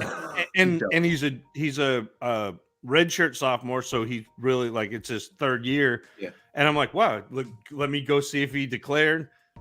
No, he and the quarterback are coming back. They've got an NIL deal where they're doing their own like shirts and making money off of merch. And I'm like, oh, okay. Well, we'll see you next year, I guess. Because we always thought like when we first heard, okay, that's going to hold people back, is it? But it hasn't as much as you'd anticipated for sure. I think it's gonna. I think it's going to play merry hell with those who believed in conference adjustments. But to be fair, they all suck because they're using conference adjustments, but still. Or team adjustments, because those have changed a lot. Like I've had to add teams to new conferences to do some of those averages because people like to look at them, even though I don't think they're that anymore. And also like 4-year players. Like that's going to become more common, but also less common in some cases because of I think it's going to play merry hell that people are using the banner signal of breakout age and early declare and late declare instead of understanding where that comes from. It's age relative production, not the age you are when you enter the NFL. And I think it's actually going to be really interesting. Sorry, I was actually going to ask you about Chase Brown. Just another random name to throw at you. Have you watched him yet? I have not yet. He's on my list, Peter. He's on my list. But I did see him. Not much of a receiver, but interesting. I did see him not pass block today. There were a bunch of clips of Chase Brown like just missing pass block. Which doesn't actually matter, but we'll figure it out. Fair. Sorry. Yes, do that. Kicks, I keep meaning to get to your question. A 2023 early second for Brandon Cooks. And a second. And a second in 24. Yeah. I'd do that. I think it was. I was doing the head movement before I get to the extra seconds. Yeah. Really, truth, where are all these buy low Lamar deals on the pods keep talking about? To be fair, every time I hear him talked about on Twitter, it is to badmouth him. Like, not much. I think people are crazy. Like his top 5 quarterback in fantasy, easy. He's in that top 5. So regardless of if he stays in Baltimore or goes somewhere, I am so excited to see him in a not Greg Roman offense. I don't understand offenses or coaching. I don't do none of that stuff. But it just seems like that system was good for him. Like, I don't know why you want him to be in a system that might not be good for him. Because it wasn't good. Well, yeah, I don't care if the team wins. I care if my team. No. But like, he could and will do better in just a better offense. That's what I mean, though. Like, he did like great in this offense. Did he? Yeah, For a year. top 5 quarterback. For a year. Okay. For a year. Got it. You've hated Lamar Jackson this whole time. Never The mentioned whole it. I know. time. You're The like, whole this time. sucks. The whole points time. The whole time. He's a shit. He's. See, I hate Mrs. Zach so Doubtfire. much. I don't insanely appreciate what he just did, and I don't love him even more for it. I hate him even more for it. Damn, I hate you. Yeah, right. Really see true. those over there, you ship Right them, there. and then those boxes over there, you ship those. More boxes come in, or more film comes in. You box them, you ship them. After I box them, you ship them. Smart ass. 12 team super flight start 10 half point PPR trying to trade Jacobs to get the 104. Okay. It's a 202 in addition. No, that's not too steep. I don't care. 202 and Jacobs for the 104. Yeah. The 104 is worthwhile enough that the 202 just doesn't matter. Yeah. Yep. Yeah. Sucks that we're in a world where you just can't get the 104 for Jacobs at this point, but it is what it is. You should, but there you go. Yeah. Gavin Ferguson, I'm trying to see if he'll go for Jacobs, the 209 and the 309. Have you had this conversation yet? Like, I would send the 104 straight up first. And- That's probably my first offer. And then I would add whatever second round pick. The 204, You can- 209. Don't do it. Yeah, like, don't let that affect the deal. You can grab random seconds and thirds whenever the heck you want. So just, go. Gavin, allow me to Try not introduce to you do to everything with one trade. 209 and the 306. Yeah, go do that. Yes. allow me thinking to backwards, yeah. introduce you to buying on credit. If there's somebody in the second round that you want, offer your third unless you've traded it, or a fourth, and next year's second. Look, a second and a fourth is better than a second. They'll do that trade, so don't worry about trading your seconds. Use those as pieces to move to where you want to get. And don't try and fix everything with one trade. Like, just get the 104. That's Then, the title. then of worry today's about show. where you're second. Don't try to fix everything with one. I try to make it theme. I try and develop content. I don't know why. Not with YouTube. Fucking cats running around the place. It's like trying to herd cats. See? Madden's past 12 team. That was a sample of what it's like behind the scenes. 12 team super flex. Give Jordan love. Yes. A 24 first and get AJ Brown. I'm not even reading the rest of this. Just Jordan Love, and So you paid a or first whatever for AJ first. Brown. Good job. Yes. Yeah, Good job. that's awesome. Yeah. And there are a second and a third involved, and I don't care. Those two could also be first. Do this to get AJ Brown. And Gavin Ferguson, rookie rank him in Superflex non-tight end premium. Maya, your QB 4, your wide receiver 3, running back 3. Okay. So Mayer, I think, is a tight end. He's just a tight end one in this class. I'm not overly excited about it. He's fine. He's pretty good. Maybe worth a late first in this draft class. But that tends to be a bad idea in rookie drafts. But, my QB 4, I don't see any outside the two that are really interesting. The one I had my eye on, I've been told, is not declaring this year. It's currently Who's that? Grayson McCall. I've never heard that name before. He's kind of interesting, but he's Coastal Carolina, so probably nothing. But I like some of his numbers. But he's not declaring this year. Jack Henner. Yeah, you're making I've currently stuff up. got him as my I've currently got him as my QB3 in a tier with Herndon Hooker and Malik Cunningham. The trick is Will Levis and Richardson and all the other I'm not going to draft them probably. Yeah, so I think this is pretty easy for me, especially in a non-premium. It's going to be wide receiver 3, running back 3, QB4, Mayer. Yeah. Josh Downs is currently my wide receiver 3, which is a little higher than you, I think, Zach. But Yep. I won't. But not too much. But yeah. Let's see. I've got a tier 2 with Downs, Butte, and Keyshawn, and Quinton Johnson. They're the second tier for me, and I can dither over the 3, but right now I don't have I think I lean Downs. That's why I put them at the head of the tier. My running back 3 right now is Hatron, and I did that video and ran through them last week, so I don't know why I'm answering it, but there you go. Tank. If you can draft a tank, probably draft a Which tank. one? But Tank Bigsby, but he's also in a tier with Zach Charbonnet, and I don't have a lot to separate them. Going to be interesting.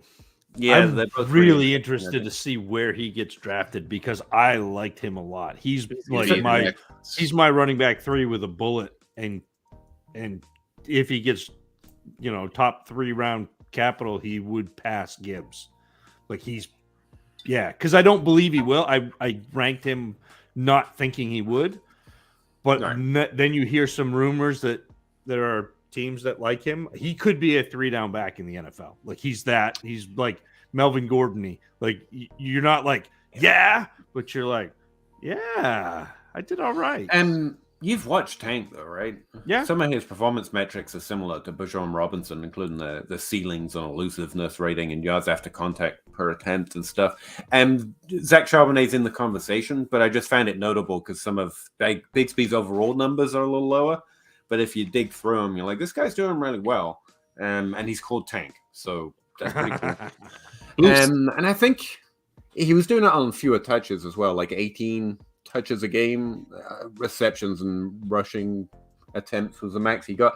He also got like 2.4 targets a game, which is not anything to sniff at. It's not your 20 catches or more metric, but he could have 3 downs in his range.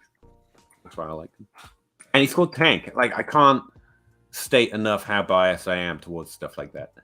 But yeah, I would say I have 2 running back 3s right now. That's Bigsby and Charbonnet, and I don't have a clear separator right now. All right. All right. Yeah. Adam, HTX. Funny symbol I don't recognize. 12-team Superflex start 9. Pickett, Tannehill, Keontae Ingram. Word. Pierce. Damian Robinson Pierce. Jr. Brian Robinson Jr. It's got to be Pierce. Strong Pierce. Damian Pierce. That running back. Damian. No, that New England running back. Pierre Strong. Yeah, it's got to be it. Pierce? Because no, Damian Pierce. How many times do you have to say Damian Pierce? Why would you list Pierce after Keontae Ingram? Alphabetical order? Oh, okay. Sorry. I'm an idiot. Robinson. I guess that was right. JT Warren, Javonte, AJ Brown, Dotson, Higgins, Thornton, and Garrett. True. I agree. Adam Herndon, big 12-team Superflex start 10. Lance Mack and Trash. My quarterbacks. Good old Trash. Trade the 104, the 105, the 205 for Swift, Kirk, and Willis for Hurts and Devontae Smith. Yes, all day, every day, actually. Had to process that one a little bit, but yeah. The 4, the 5, the 2, and Swift. And then you've got Kirk. Well, there's a lot, but yeah, I think Hurts and Smith I do that definitely pretty easily. It's a big ass package, but at the end of the day, I think you walk it away feels with a bad gold because bar. you're. Yeah, but I do that, Feels bad, but I do that. Haters make money. Imagine if the Bears didn't trade away the number 1 overall draft pick and drafted Bijan. That would piss off so many managers that traded the farm for him. I don't think they should have been trading for him the minute we knew he was 101, which is about a year and a half ago. But if he's good, that doesn't matter. That's not bad. No. David Remember when Montgomery Barkley went to the Giants? David Montgomery is mediocre. Bijan is really good. Like David Montgomery was a running back 1-ish. Like, why are we? Yeah. Why would? And don't get me wrong, I love rooting for other people to fail. especially people who have been telling you for like 3 years that they know that this class is going to be great, and now are suddenly like, oh, it's depleted. But I don't think that would be bad. I mean, it wouldn't be the most ideal thing because you've got a running quarterback, but yeah, I mean, it's not going to the Chiefs, but well, okay, but sorry. that was more Clyde Edwards-Helaire and not Kareem Hunt, who led the league in rushing as a rookie. And that's what I mean. You know, like it's a balance between the situation and the talent. But I do think rushing quarterbacks tend to take runs away from running backs because there are only so many carries.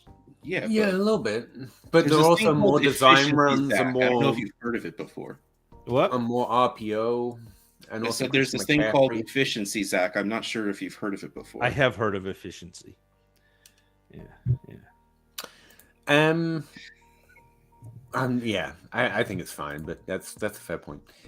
Sean Riley, wow, I would not show those rostered players. Like, go check out your own, man. If the top of your rostered players aren't trashed, then you're playing in leagues with people not paying attention. I will say what would worry me about Bijan going to the Bears is, regardless of what it does for rushes, which I think both Zach and I are correct. You are going to lose numbers of touches, but usually it does help your efficiency. But the biggest loss is dump offs. Yeah. Because most rushing quarterbacks they turn them into rushes. Dump off. Right. And we need Bijan to get those. No, that's a good point. Adam Pitts.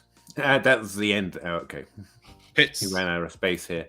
He's also got. Oh, Pitts. I thought that was just like no Pitts. I have Eland. I don't know that one. All the third picks with the 201. What are my strengths and weaknesses? Can rookie draft solve issues? Rookie draft doesn't solve issues. No. And build for value. That's the way to try and fix issues in Dynasty. He's the 103. For that. I don't know who Eland is. Eland? No, that's I think saying he has the third pick in all round. So that's like the 103. It's the 1.3. Okay, so when you're on your phone, if you hold on at least Android, okay. if you hold down the E, it turns into a 3. They went to hit backspace, but hit L, and then missed hitting space for and. I am very good when it comes to typos because I am terrible at typing on smartphones. So he has a 103 basically. Is what he's saying. Yeah. The one thing I would say is don't plan to fix your team with rookie drafts unless you build in that specific way. Like Zach Reed, but that's not does have a way of identifying a class and trading into that class a lot early, so you can renovate your roster all in 1 year. But you kind of have to build towards that. You can't just do that all now. That's fixing issues on your team, Zach, or is that just building? No, that's how I build. That's how to build a roster. Yeah, I don't think you're solving issues through a rookie draft.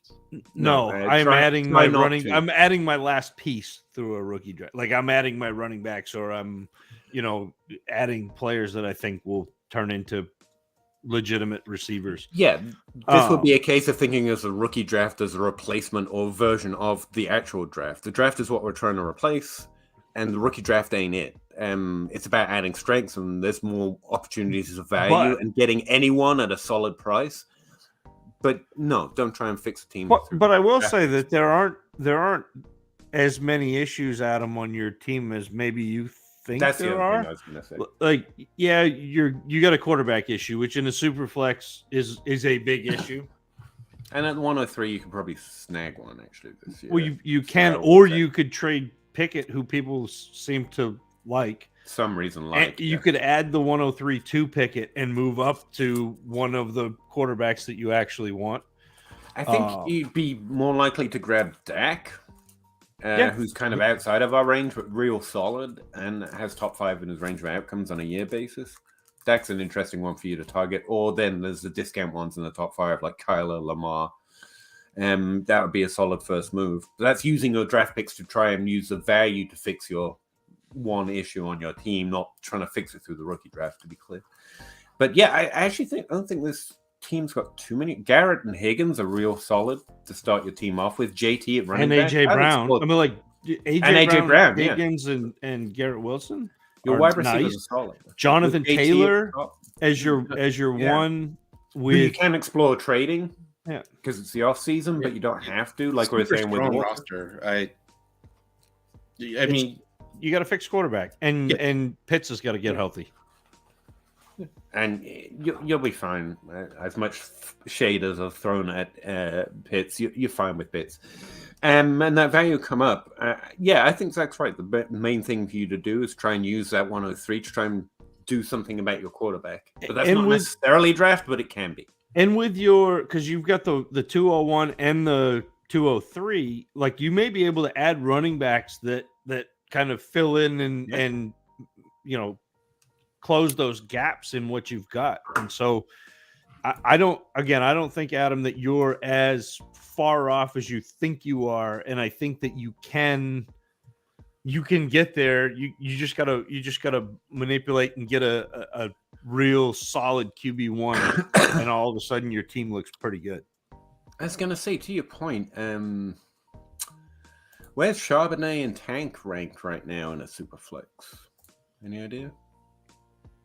Like in a regular, like a startup draft, or like in a rookie Again, draft? we don't have ADP, so I'm taking our Divi ranks as like a version of it, because they're usually pretty sharp fellas. Early second round, like the 103-ish, is going to be Tank Bigsby sitting right there. It's Zach Charbonnet at 12. You could easily pick up a running back in that early second round. Yep. Yeah, you're good, Adam. Appreciate you. Andrew, who do you guys... I don't know why I can't. I think I've burnt out early. Who do you guys think has a better chance of a breakout wide receiver 2 year? Or a wide year 2 breakout? Khalil Shakir in Buffalo or Pierce? Alec Pierce. Yeah, it's Alec Pierce. I actually haven't run that analysis, but you don't have to for these two players. Alec Pierce had a pretty below average but a solid rookie year with higher draft capital. Shakir, I liked his profile, but he didn't do much this year. And just betting on who the new Gabe Davis is in my way. I think Pierce is actually a solid. I don't think it's going to happen, but I bet on him over Shakir. 10-team Superflex, start 10. Give Pittman 24 first and a 23 third for Amon-Ra. That's solid. I like that. Pittman to Amon-Ra for the price of a 24 first. I would do it. Yep. Yeah. I am a little psyching myself up for the fact that Pittman might get a decent quarterback somehow. And when he has a good quarterback, he does really well. But I'm very willing to not. Amon-Ra can do it without a decent quarterback. So, there's that. I'm kidding. Pittman was having a top 12 season for a minute there. Quite a lot of the 23 and 22 season. So, yeah. But I just prefer Amon-Ra, and the first doesn't scare me off that tier difference. Higgins, Burks, and the 24 first for the 101. Higgins and Burks and the 24 first. I think I'd rather have the players, but I get that you're trying to get the 101, but there's a little too much question in it with Burks, but I like Burks, so I'm okay with it. Yeah. I don't want to walk away able to lose if I'm trading the 101. I don't think Burks is going to, which is why I'd say yes, but no, I'm getting the 101. You have to ask. Like, I'm getting the 101. Oh, yeah, I see what you mean. Yeah.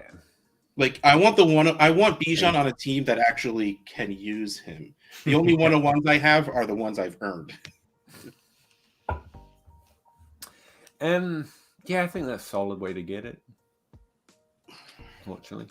I know a league where the 101 is not on your team that you won, and we could work out something. Yeah, but don't do it. You'll just be complaining about not rostering Higgins for a year. I don't want to hear it. Offer, and I was just like, I rejected it right away. And he's like, "'Cause Higgins." And I'm like, "'Cause Higgins." It is known. 43 leagues cut down to 57, so this is a big deal for me. Julius Chestnut, 50%, Foster Maru at 40%, and Jalen Warren at 49%. Yep, that's normally the way it goes. I'm actually always happy when I see anyone over 60% that's actually worth anything. Except I'd probably get hit in a draft pick or something. Right now it's just Muth and Waddle. Paddy Mills, if 107 and 110 was a slam dunk, would Godwin and the 110 be fair for Olave? There's a lot of ifs in that sentence. I'd rather do 107 and 110. I think Godwin. Keep Godwin. Yeah. Okay. Don't want to rip him off. I really like Godwin. Godwin, I think, is very good. I don't care who the quarterback is going to be. I think Godwin will be fine because I think that's how good of a wide receiver he is. I'm fine sending Godwin in the 110 to go get Olave. And if you're looking for value, yeah. Yes. I was about to because say Olave is not as good as Godwin, but you're going to get more years out of it. Yeah. You might be sad when Godwin outscores Olave next season, but you're dropping down like a good probably 4-ish years, and Olave has so much more value right now. So if you can pull that off, I get it. And then you could honestly tear down from Olave and still work yourself out better than Godwin in the 110. Yeah. I mean, Mike Evans and Cup are opportunities at that point. I mean, yeah, that's probably fair and still good. I like that you tried to find a trade that wasn't a ripoff, by the way, Patty. Most people are like, yes! And you're like, okay, well, is this more fair? Can I give up less? Or get less? That's a nice attitude. Recovering Ridley Truther. Zach, when will Dynasty Dummies pods are apparently awake, so I'll either be right back or I need to go. Yes, sir. Okay, I'm switching over to the official Dynasty Dummy shilling banner under us. Zach, when will the Dynasty Dummies pod start doing episodes again? Is that a non-point scoring season thing? So 2 questions and 2 answers. The first answer is very soon. I would say within the next 2 weeks, we're going to start doing our rookie hootenannies, bringing those back in. It'll be at least me and J Mike. It may be the third man in, Kyle Lebrecht, although we're still in talks with that. But the plan is that, yes, it will be a non-point scoring season thing, but it will also be a thing in the regular season. We just got to get on the same page, but it should be the triumphant return. We will definitely be back with the rookie hootenanny and that sort of thing in the off season. So soon, recovering Ridley Truther very soon. Keep your eyes peeled, your podcast apps ready to download, because we'll be there within the next couple of weeks. All right, I can switch the banner back now. Okay. Yeah, I've never been invited on that, just in case you are more, and you should be more interested in tape grinding. It's a very tape grinder friendly kind of a place. Well, you're always invited for the rookie, when we do mock drafts and stuff, Peter. Oh yeah, you say that publicly, but I mean, I can go pull the last 3 years of 4 years of mock drafts, and you're there. Above grief, evening, gents. I won't say which side I am. I just want thoughts. I'm cool with that. 14-team Superflex tight end premium Waddle, the 105 and the 201 for Chase. Ooh. And you get a 24 first with Chase. Yep. It's Chase. I mean, it's close enough to make you go, oh, Waddle in a 105, but I still think it's Chase in a 105. This is where I think actually this is a good idea. I don't know which side you're on, but I was just talking about, I thought about tearing down from Waddle. I actually think this is a better plan. Like, Waddle's value's there, but it's not there, so why not just go up instead of down? I think that's a really good idea. That's the side I would like. Randy Wyatt. Don't know why I screamed your name. Like, sorry. How are you guys ranking the rookie QBs? I've only found 2 worth ranking. I don't do a lot of quarterback stuff, though, anymore, to be fair.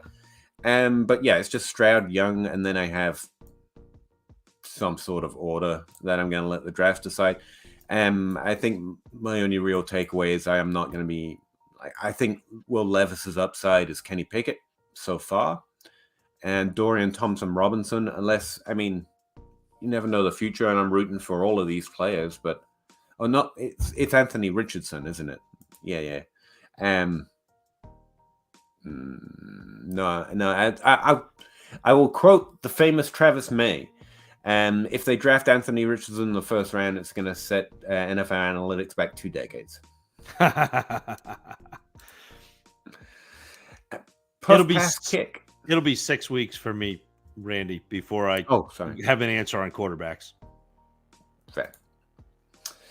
Are the second and third round rookies you guys like? Really have no idea, but yes, I do think they're all second and third round rookies I like.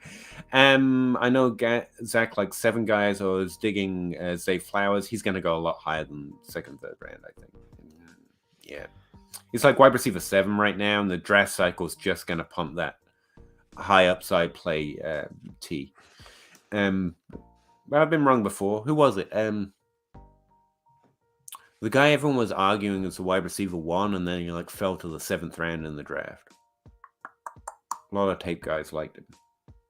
Anyway, sometimes the draft surprises me, but there you go.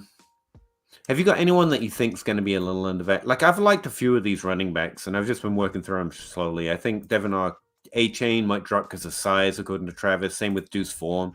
Both are solid. Sean Tucker's probably going to be a 2nd round pick, and is solid. Chase Brown is interesting. Tucker, I think, could be he's in the top 7. Yeah, he could be a steal back there. I think again, Charbonnet, depending on what happens, a lot of people don't like him. You see, he's old and played 4 years and whatever. You mentioned Bigsby. Abanaconda is another player out of Pitt who does a little bit of everything. So there are going to be some running backs back there that I like. Honestly, there are going to be some wide receivers, I think. Yeah. I think nothing, Karen. It depends on how early your draft is. Right now, Keyshawn Butte, his draft stock has gone way down. He may end up being an early 2nd round pick, which is going to be a steal. I like Rashee Rice. I like Marvin Mims. You mentioned Josh Downs. All of those players are going to be right in that mid-2nd range. I think probably Downs will be a little bit higher. Maybe Flowers gets bumped up a little bit, but those guys are all good. If you're looking really late, I like Raheem Jarrett out of Maryland, it's a weird thing, but I really like his film. Tyjae Spears, who you're going to hear a ton about because he just is going off at the Senior Bowl, but he came in at 204, which he was listed at 189. So it's nice to see him as a running back be over 200 pounds. Means that he can take a little bit more banging. He's going to be a later guy, but an interesting player. He's ridiculously fast, quick, but not somebody I think is going to get a 3-down roll. But again, there are going to be some guys that are pretty good back in those 2nd, 3rd rounds. Raheem Jarrett looks slightly interesting. I've got him flagged as someone to look at. I don't know much about him yet. And the only one you didn't mention who I know about, I'm starting to warm up to Jalen Hyatt a little bit. I've heard some of your thoughts. I'm guessing we're going to be a little different. I don't think we're going to be different on how much, where we would draft him. Right, but I think I came up on him a little bit this last week, just looking at in his best season. He had an above average. He had an ADOT over 12, but he was working in the slot 87% of the time, which is interesting in itself. But he was averaging 3.3 yards per route run with that level of slot usage. It's actually really interesting. You would expect that with his higher ADOT, but he did what he was meant to do there. You know what I mean? And that's really good. But so here's the thing, Peter, is he is a downfield receiver who beats people with speed, who cannot play on the perimeter. Right. Which is the opposite of what the NFL does. It's that's just a fair interpretation. Yeah, it's just a weird. He's super fast and he gets by people, but what I highlighted in my little video there that I have to tell you guys here about, so someone hears me. It's a really unique profile. That one I just described with that high high slot rate. Like we've had the fewest number of hits since 2015 with that, and it's probably what you're speaking to. Yeah, That's not the way the NFL does it. But if you find a player in that range, he has to be hitting at least the average, and Hyatt was doing it. And we found a few players, and also if you're going to get a player with a higher ADOT, they need to have that slot usage to have fantasy expectations, and he had that in his best year. So again, I don't think I'm going to disagree with where I would draft him, but like I thought he did pretty well in that. But I also think you're going to see him go higher in a lot of rookie drafts because I think he'll probably be a first round NFL pick. Because he's fast, because he can take the top off the defense, because of all of these things that the NFL is so conscious of speed, and they think that he can just move to the perimeter. Yeah, okay. Yeah. So, all right, that's interesting. I keep going back and forth on Keyshawn. Actually, I can't decide if he's the player I like best, better than average, or worse, better, because I don't know what people think of him right now, especially after the last year he had, and now there's an off-season scandal that could make people skittish for fair reasons. He's good. And he actually looks pretty decent. Especially when you take into account those injuries. But yeah. So yeah, I don't know we answered your question, but there you go. That's what I was gonna say. There are a few players this year where I'm like, there's gonna be a few head scratches for me, which I'm more than happy to say. There are some things I just don't know. I think I'm pretty open about that. And I can value other people's opinions, but I'm not going to value their opinions over mine. And like Zach Evans this year is probably going to get taken pretty high as long as he gets something in the NFL draft. Right. And for me, he's just what the fuck would I know? But I do know he didn't get on the field enough. Right. So I will believe he's looking good on tape, but like I'm not drafting him over someone who got on the field and also I know did well because I'm addicted to my spreadsheet, I guess. And then there was, I think Quentin Johnston's going to get. There's just going to be a few players I will. Happy to believe other people's opinions, but they're going to go above players that I have a high opinion on, and that's going to push them down a little bit. And I think that's where these second and third rounders are going to come from. Andrew Carlson, 1 QB, 12 team PPR, start 8. Would you trade the 104 and the 24 third for Drake London? 104? I would not. I would for Wilson, I would for Lave, I would for Burks. It's right I wouldn't even do it for Burks. As much as I like Burks, I wouldn't do it for Burks. I was going to say that.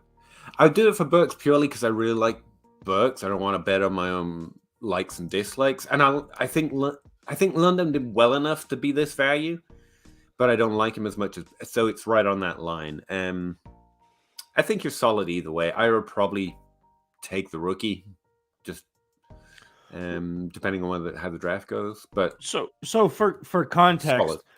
I don't think Burks or London did enough this past year for me to be really in on them, like as in on them as Olave and Wilson. And I have JSN and Jordan Addison both above them. Yeah, that's kind of where I would. I'd say the same thing. Although I'd dither over it for longer, obviously. Bryson I'm Daggett, a Hemingway guy. Sorry. Agatha Christie was the king of that. Come on, Hemingway. Bryson Daggett, 12-team Superflex start 11. Have 4 picks in the second round and 5 in the third. After a startup, what are some good win now targets to go after? Or do I pick up a bunch of rookies? I mean, you can do either. It just depends on the trades you get offered and the trades people are willing to accept. And I would do whichever one were best based on that. Right now, just looking at DLF consensus players that stand out with that kind of value. If you trade the second round picks, I think running back wise, which I don't advocate, but it's James Robinson and Elijah Mitchell. I think you might be able to get a decent value on Jerry Jeudy if you add something to a second or a couple of seconds, since you mentioned him already. He's someone that DLF ranks are a lot higher on than current ADP. And it's not too far away. Calvin Ridley. Calvin Ridley's the default second round pick offer. Definitely send an offer on him. Rashad Bateman is probably too young to get that second round discount. but I'd try. I think he's pretty try. close. Yeah, I'd try. Yep. And those are the ones that stand out just off the top of my head.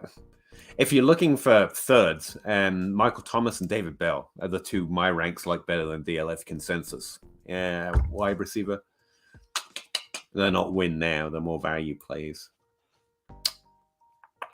I think if you did say win now targets, didn't you? Yeah, win now. I think Mike Evans, Cooper Kupp, Calvin Ridley. Those would be the three off the top of my head that, again, age discounts that are pretty close to that. Maybe if you add something to a second round pick, you could get something worked out depending on where the owner in your league is. Because I'm not taking a shot at those deeper running backs at this time. But for a second round pick, I don't mind trying some of them. Nah, go for the wide receivers for now. You got anyone else? I tried to vamp as long as I could. Oh no, I think you hit basically the players that we've been talking about. Evan Ingram, tight end, because tight end's an interesting position to target for a little bit more upside for a win now team. And Ingram's getting up there. He's 28. Yep. He's ranked overall, by DLF consensus, he's ranked as the 14th tight end. I have him as the 9th, which is not a lot of difference, but it's enough that it means even in leagues where people are pretty sharp, because I'm using the consensus ranks of actual DLF writers and staff, they might be willing to go for a second. And there's more points in Evan Ingram than probably most second-round picks. What do you think about throwing, either a second or a third at Mecole Hardman? I know that's way off brand, but again, if you're looking to improve your team, if you're looking to throw, a wide receiver 3 or 4, yeah. He actually turns up in my ranks just below Bell and just below Thomas. That's a really good. Yeah, I like that one too. So, where do you think he plays? Do you have any inkling, or you think he's staying on the Chiefs? I know that's a question. I mean, don't care. I don't know. Yeah. Great. Andrew A. Zach, I did see that on Zero Line. Broke record here. Hyatt has 6.5 highest this year for wide receivers, tied with his top 2 wide receiver last year. So Andrew, the thing you have to understand about what Zierlein's doing as opposed to what Peter and I are doing is Lance Zierlein is scouting for the NFL. Like that's his job, is to look at players and how they'll translate and what they'll do for an NFL team. What Peter and I are doing, and what, depending on who you're listening to, what fantasy analysts are doing, what they should be doing, is analyzing for fantasy football. So while Hyatt is probably going to be drafted highly, and I've already said this, I think he will, he's going to struggle to score fantasy points on a consistent basis based on the role he will probably have.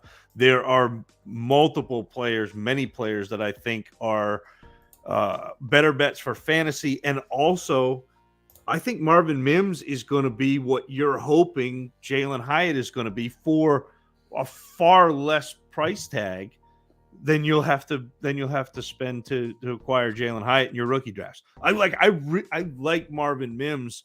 I like what he does, and I think he does what Hyatt does, but better than what Hyatt does. Yeah, I think that NFL to fantasy is a good point, and I wish I knew Ted Ginn's numbers. But that's the guy that's who he could be. Yeah. And Ted Ginn had a great NFL career, and he sucked for your fantasy team 9 times out of 10. Right. He had one year. He had high draft pick and high dynasty value for a minute. Played forever. Super Bowl winning team at one point, I believe. But again, I have warmed up to him a lot, but that's not, again, Zero Line. The other thing I know from osmosis from you guys, the other thing he does apparently as part of his content processes leak is make spurious comparisons to make the point he wants to make using groups that do not matter, which is fine. It's a communication tool much more so than a process tool. Senior Long Johnson, 12 team 1 QB, start 9 PPR, lost in the finals. Running back room is Ken. We have to. Oh, you're not. DLF, but on DLF he's still listed as Kenneth, and it actually kind of irks me. He's made it pretty clear that he wants to be he called does Ken. not like that, and that just seems like a little. Come on, guys. But anyway, Ken Williams, Ken Walker, ETN, Zeke Pollard, have Josh Allen, nice, Andrews, nice, Pitts, nice, Justin Jefferson, okay, just showing off at this point, Chase Wilson. How do I play my running back room this offseason? No, I like it. Trade them if value. Essentially, what I'd be trying to do, because you've got a great running back room. If you were starting a roster next week, I expect you win, and the week after that, and the week after that. But it's not. You don't have needs in general. Ken Walker and ETN will probably never be more valued than they are right now, but they will be well valued, I expect, for a couple years.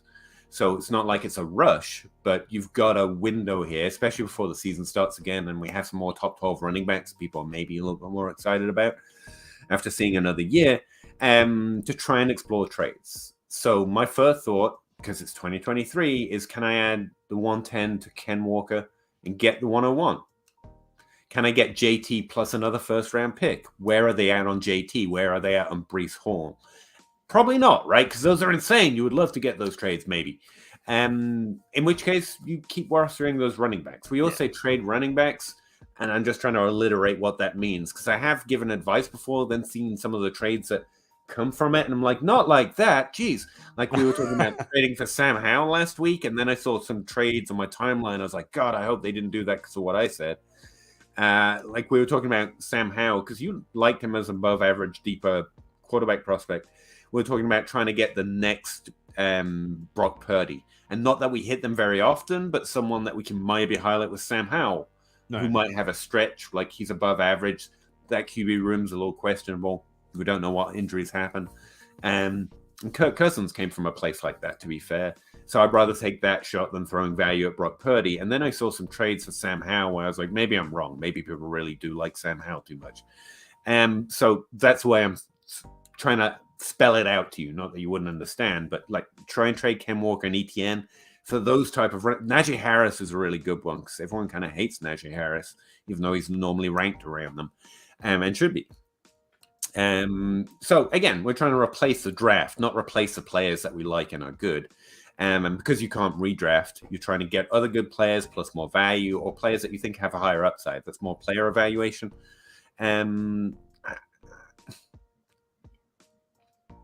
Outside of JT, CMC, Barkley, all have. I was going to say with Ken not Walker, many current running backs. With Ken Walker, I'm looking at seeing if the CMC owner will do that, because I think that's a good one. Like they're back to back in ADP right now. CMC's a little older. Yeah, they got some nebulousness at quarterback. Like there's a whole bunch of stuff going on with that. And then with ETN, you mentioned Breece Hall, but that's a player that I'm looking at to move ETN for. As great as ETN played, I think Breece Hall is the 3 down back, the guy that everyone is hoping that Walker and ETN both will be. I don't know that you're getting much for Zeke. Pollard may be an interesting one, where I know you mentioned Damian Harris. No, you didn't mention Damian Harris. Najee Harris, yeah. And so like that's a potential get into that. Or if you can add Pollard in the 210 and get up into like the 107, 106, 107, maybe you can make some hay that way. So it all depends where your league's or the players in your league's biases are. That's what I'm essentially trying to find out. Like if you're a high T league that just loves running backs, you're probably going to get a lot for Ken Walker and Zeke and Pollard. But if they're more progressive struggle, more nerdy little progressive struggle, you're probably going to get nothing for Zeke, and unless you're adding a second and try and get slightly higher first. Or trying to get up in the second round, add your second to Zeke and try and get an early second in draft so you know who you're going to take. Like we were talking about with other older running backs, you can maybe make those kind of plays.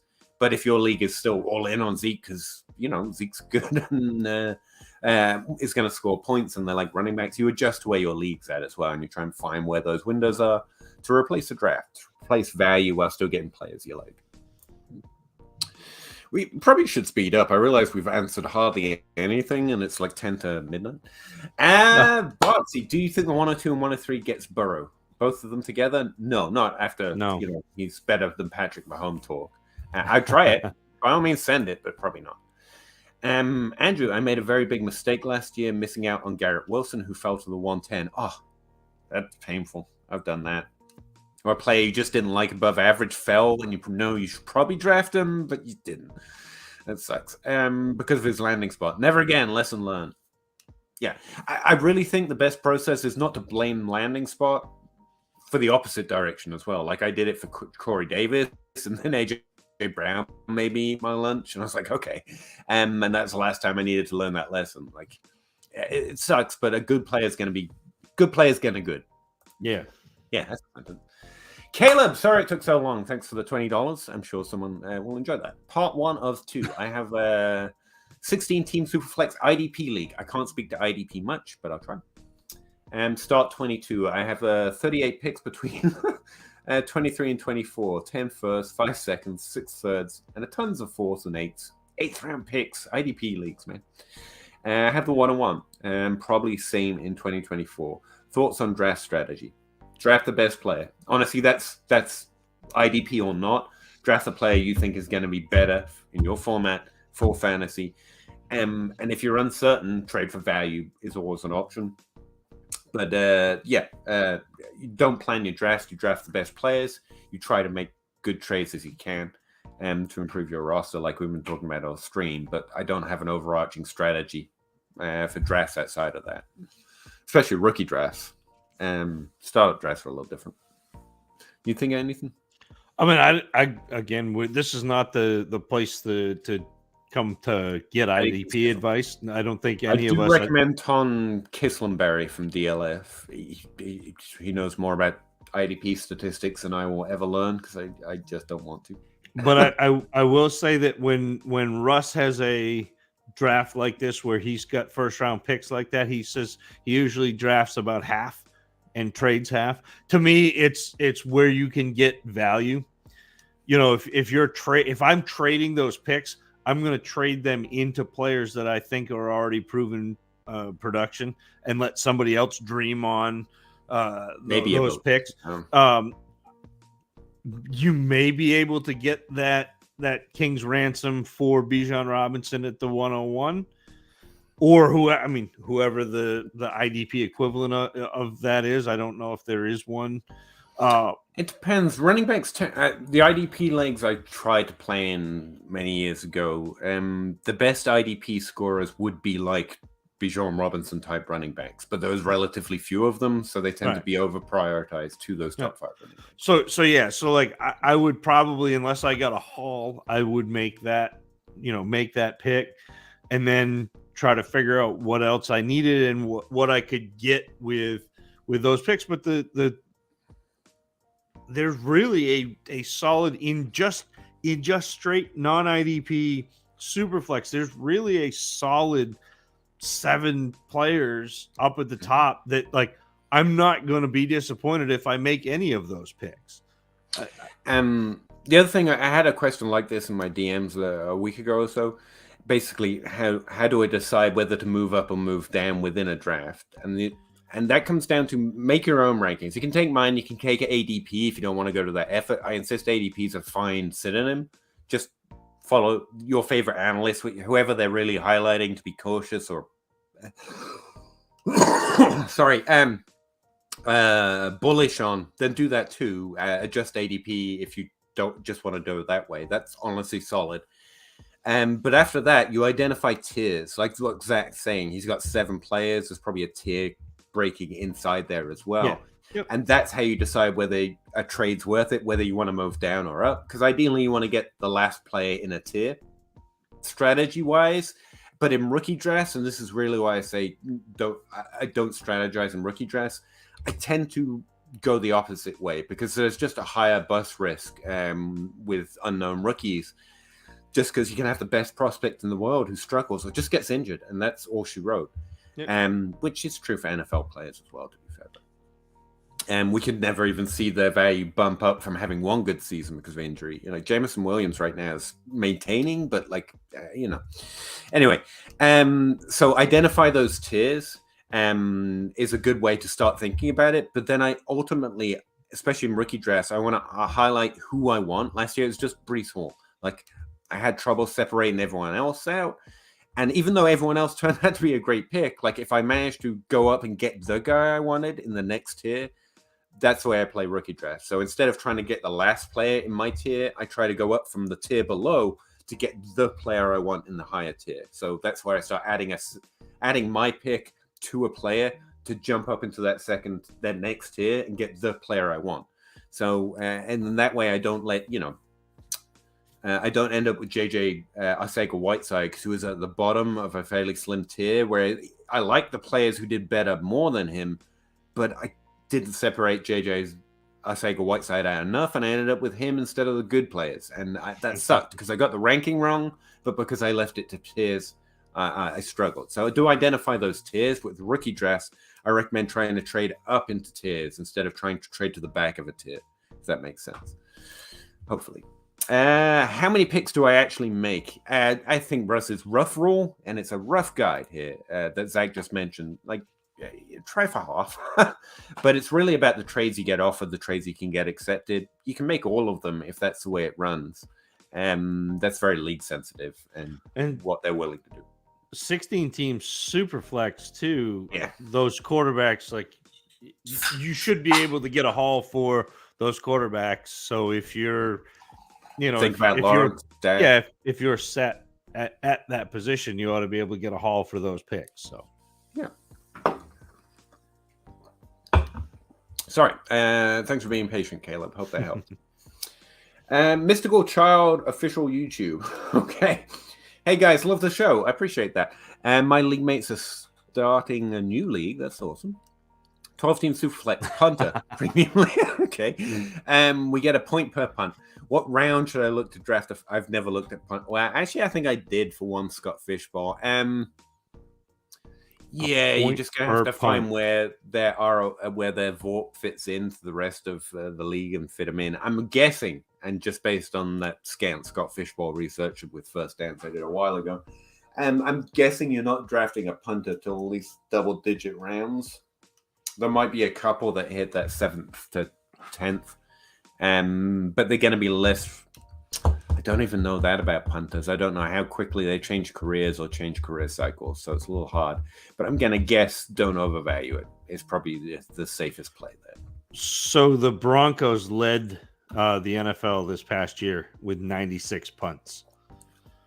I'm guessing that's not too sticky with the way offenses try to change every year as well. Right. And the Bills had the fewest with 46. So you've got a 50 punt spread there. Gap. I mean, yeah. Just throwing that. Apparently draft punters from worse teams. Well, that's that's the plan. The Jets, I think, would be a good place to punt. There's probably a big. I hate these fourth down core of the punter truthers. Damn it! I wish they'd punt more.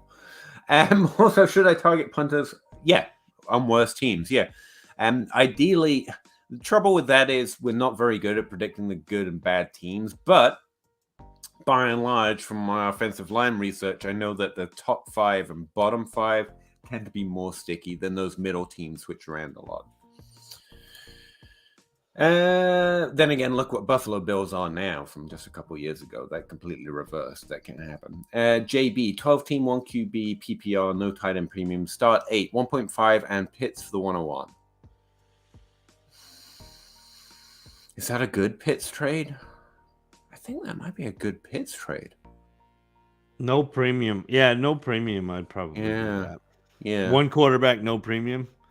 So the 105 is. Yeah. No, I think I'd do that. I'd rather have the 101. It's close, but I'd rather have the 101. Me too. Kicks traded Devontae Adams 2 late seconds for Trevor Lawrence, Judy, Hollywood, Akers, and a 24 first. Jeez. Insane value. Yeah, and that stretches the definition of the word value. That's so good. Kevin, he's talking to Kicks, so I'm going to pass up. ZT12, I got here late, so sorry. You're good, man. You can turn up whenever you want. That's like weird for you, not the opposite way around, but appreciate you, man. Sorry if you already touched on this, but did any of the coaching changes, HC or OC, significantly change your opinion of any players? I track HC and OC stuff a bit in my database. I don't affect it a lot, except for the extremes. There are some, like you were just saying about Sean Payton, he has some extreme usages. Bill Belichick does as well. Well, and Bill O'Brien back to the Patriots. So the Patriots have an offensive coordinator for next year, which should, be nice since they didn't last year. Would you say that's better for Ramondre, for instance? Because one of the usages about the running back seems to be so much Bill. Well, I think it will be better for that entire offense. I think that the idea behind bringing Bill O'Brien back in is Bill O'Brien kind of engineered that offense when Brady was first starting, and so it's not the McDaniels offense where it had gone beyond, but a much better. A much easier offense on the quarterback than what they ran this past year, which was basically. You're trying to say they want to make Mac Jones early Brady instead of trying to make him perform like late Brady, who no one. Well, this past year, and I know you don't watch the games, but like I'm up in Maine, and so I watch the Patriots fairly often, and I don't remember a team in New England as undisciplined on offense. Seeing the number of timeouts and the number of delay of game because the play didn't come in and get construed to the players and up to the line. Like, I've never seen a Patriots team in the past, since Rod Rust was here, so in the past 25 years, be that undisciplined and be that poor at conveying what the coaches want, which I don't think the coaches always knew what they wanted, to the quarterback, to the rest of the team, and then executing. It was really bad. And so I think that those two, the Bill O'Brien back in New England gives me a little more hope for that offense, which was pretty destitute aside from Ramondre Stevenson, and also the Denver with Sean Payton, which should be fun. Mm-hmm. Frank, you guys are the best. Thank you, Frank. Appreciate you, Frank. Seriously. What picks needed to be added to the 111 and the 201 for the 106 in a 1 QB league? I think you're outside the tier there. Well, it's inside the top 7. I'd try that. 106 and a 1 quarterback, though. So I don't think you're too far off there. I don't know who you're going to end up moving up to get that's my question. Because I think you're outside. You're in like the lightning round where you're like Keyshawn Butte, Rashee Rice, a couple of the running backs. Like who are you? Yeah, it's going to be Butte. And are you going to be better off sticking with the 111 and 201 and just taking who's there? It's close enough. All you need is someone to like Quentin Johnson in the top 6, and currently he'd be close, but he's closer to 106 or 104 for me. And suddenly you grab someone. So I would try this. Yeah, I think Zach's right. That's a good first offer, at least. I would go as high as adding another second because I don't care. If that's the kind of thing that they want. Like I don't know if I want to add another second to move up to the 106 because I don't know that I'm gaining anything to move up to the 106 in a 1 quarterback. Maybe. I kind of like betting on I do think there are some players this year that are just they look fine, they look good, going to do stuff. But again, Quentin Johnson added to that top 6, and suddenly someone in your top 5 is available at that 106, and there's gonna be someone who likes. He's in my top 5 anyway. So yeah. All right, Jalen Hyatt. There you go. Now And then I get Keyshawn Butte or Johnson. Yeah. But again, I'm not as confident in Those again, guys there's is a tier definite. for me, like Butte, Rashi Rice, Marvin Mims, Zay Flowers, Josh Downs. Those 5, whatever. Yeah. Randall traded Saquon for Najee, Jameson Williams, and a 23 109, 206 210, and a 24 second. I hate trading Saquon, but I think you did it well. Yeah. Yeah, I mean, I don't it's a mind that. package of lessons. The fact you got Najee in it sells it for me. I think there's a decent distance between those two things, but you've got a pick, and Jameson Williams could definitely bump his. I mean, his value is still pretty solid right now. You could trade him right now pretty well. And then you got some maybe a boats, which could work out. So I think it's solid. Sean, would you trade the 111 for a playoff team's 24 first? Yes. That's about what we said, right? 108 to 112. Trade it for a first in the future. That's what I'm going off. Yeah, but the one negative is they're a playoff team, and so, but who knows? I mean, you don't know about next year. Yep. And you should probably make a play like that too, based on your roster. It's not like you don't have good players, but it's definitely a team that's going to need an influx of new players at some point. So you may as well start pushing, try to get more value. This is one where I would say the 111 and one of my like tier down players that they might be interested in who scores points, and say for your 24 second and 25 first. Yeah, go for the 25 class. Yeah, I like that idea. Well, so you add get even more the 25 class, but also by that time, Keenan Allen is going to be 33 or 4. Dalvin Cook is going to be 29, 30. Yeah. Derrick Henry's going to, and so start moving the picks you have for more picks in the future because your team's going to need more. And that's what I like to do when I identify a class is I trade into the second round of the class ahead and the first round of the class that I'm actually trying to get into 2 years out. And I'll trade 2 things that are worth seconds to get a second and a first. Solid. So, Gavin, welcome back. Maybe it's just half PPR because in my half PPR, Walker 112, Swift 111.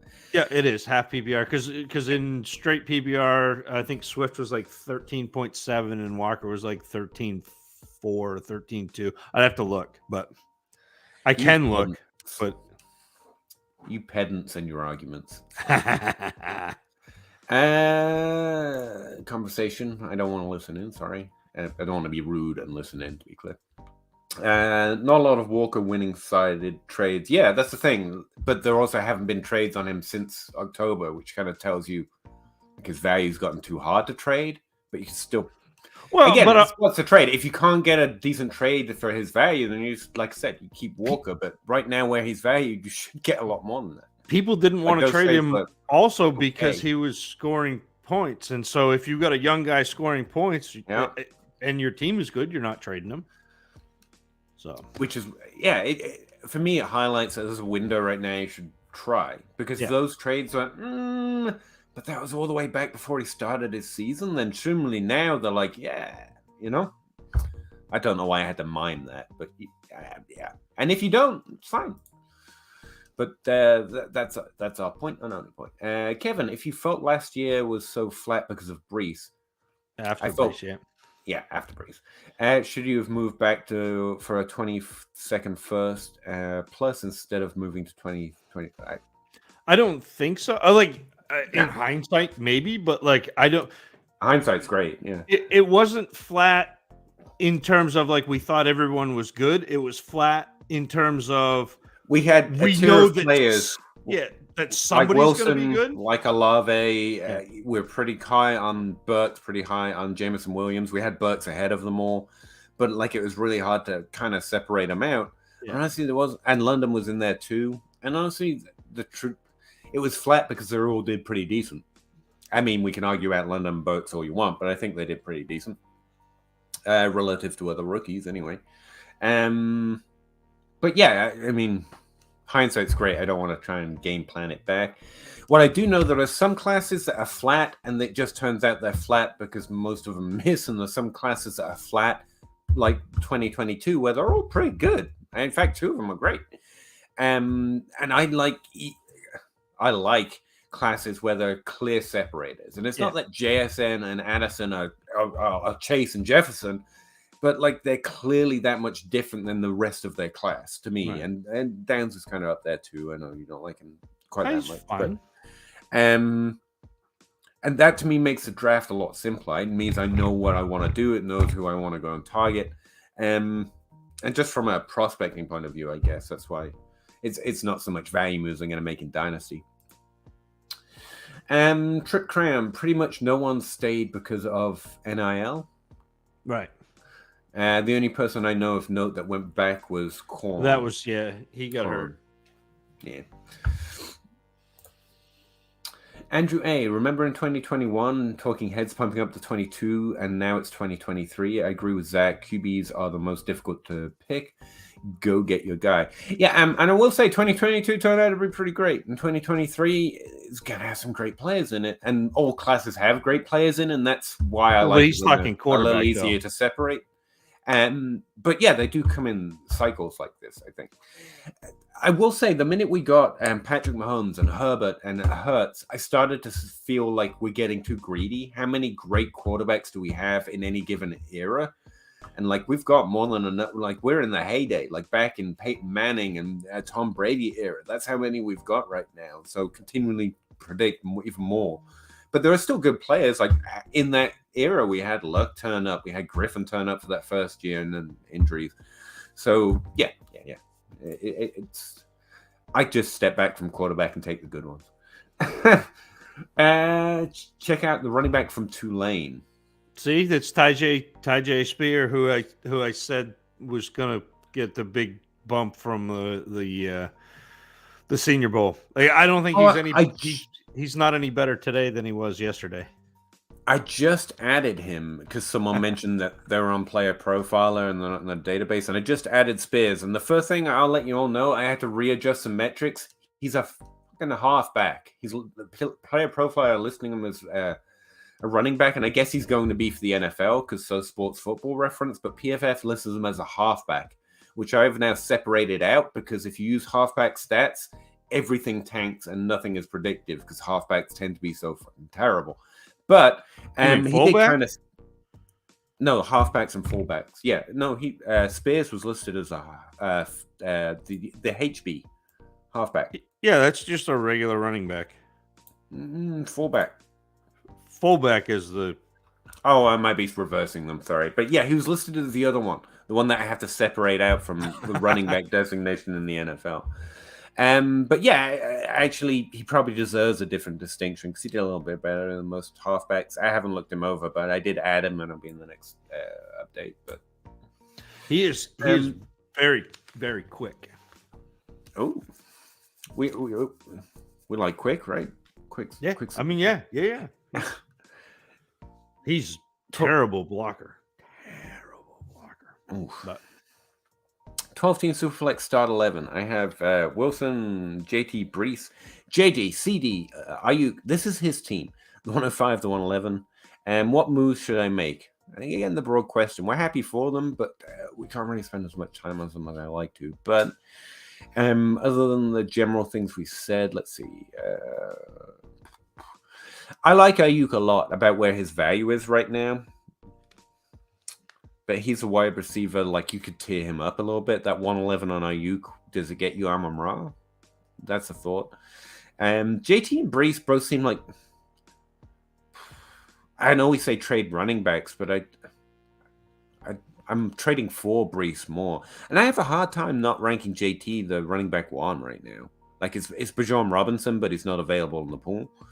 And after that, it's probably JT. To me, it's still, so I don't know. I trade him for a lot. To me, it's still like McCaffrey. Oh, well, yeah, Barkley, sorry. Dynasty value and stuff. But yeah, I mean, it's a back and forth with my rankings. I don't know what to do with my rankings. Like, I want to make it clear. I want CMC and Barkley, but I don't want to put them above my ranks in case people use them to draft, in which case you should take the younger guys and trade for them, kind of a thing. Yeah. But anyway.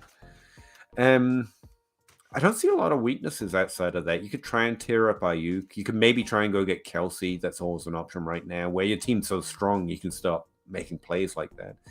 Wilson, I don't see you as a run quarterback in the Superflex. Carr and Wilson. Yeah, that's probably the first place I'd start. Yeah. If that's Russell Wilson, then you just keep him at this point. But if I can add, I don't know, like we were saying before, the 105 to Carr and try and get Dak, try and get Kyler, try and get Lamar, whoever your favorite highest player is you think might be discounted for age or injury or something that you don't feel too as strongly about as whoever else in your league is rostering them. That's probably the first move I make.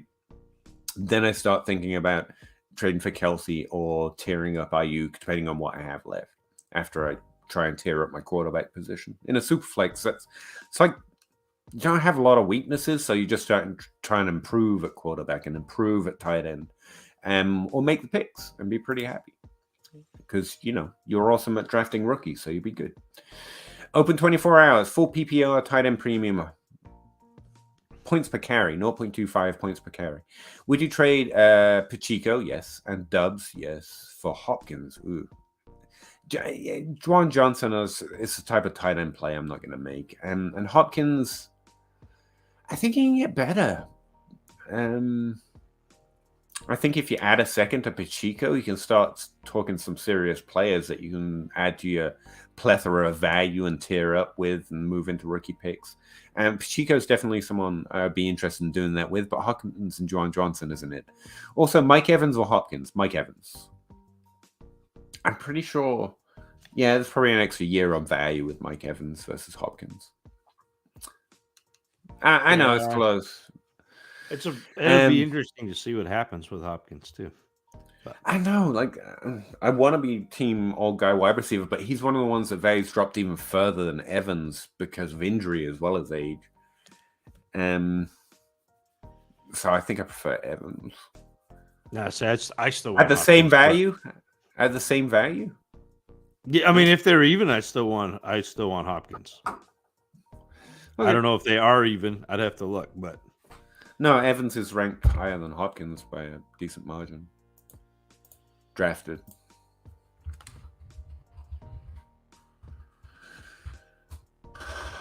Hopkins. Oh, that's right. I'm on the rookie ranks. That's why.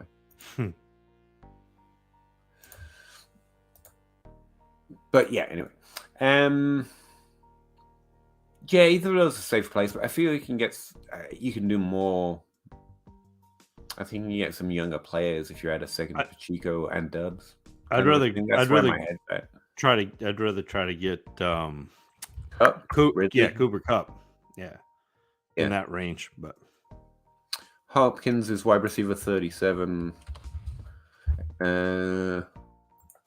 Evans is wide receiver 32. It's actually not too far away, but he is high. Mogrim Warlock. This is an awesome name. Swift goes from being worth roughly 1 times 1 year. So the 10 whatever to the 10. Like, what does he change? He's still pretty high right now. I don't think it changes a lot. He shouldn't. Like, Jamal Williams is going to Jamal Williams. He's running back 9 right now. If that's with a discount, then that's even maybe too high. Do you think it would catch a wind of value? Like there'll be, Jamal Williams is gone. He's going to be great, and that might be a window to trade. There's so many people hoping, but I don't think it actually, like, if that happens, then I would trade him.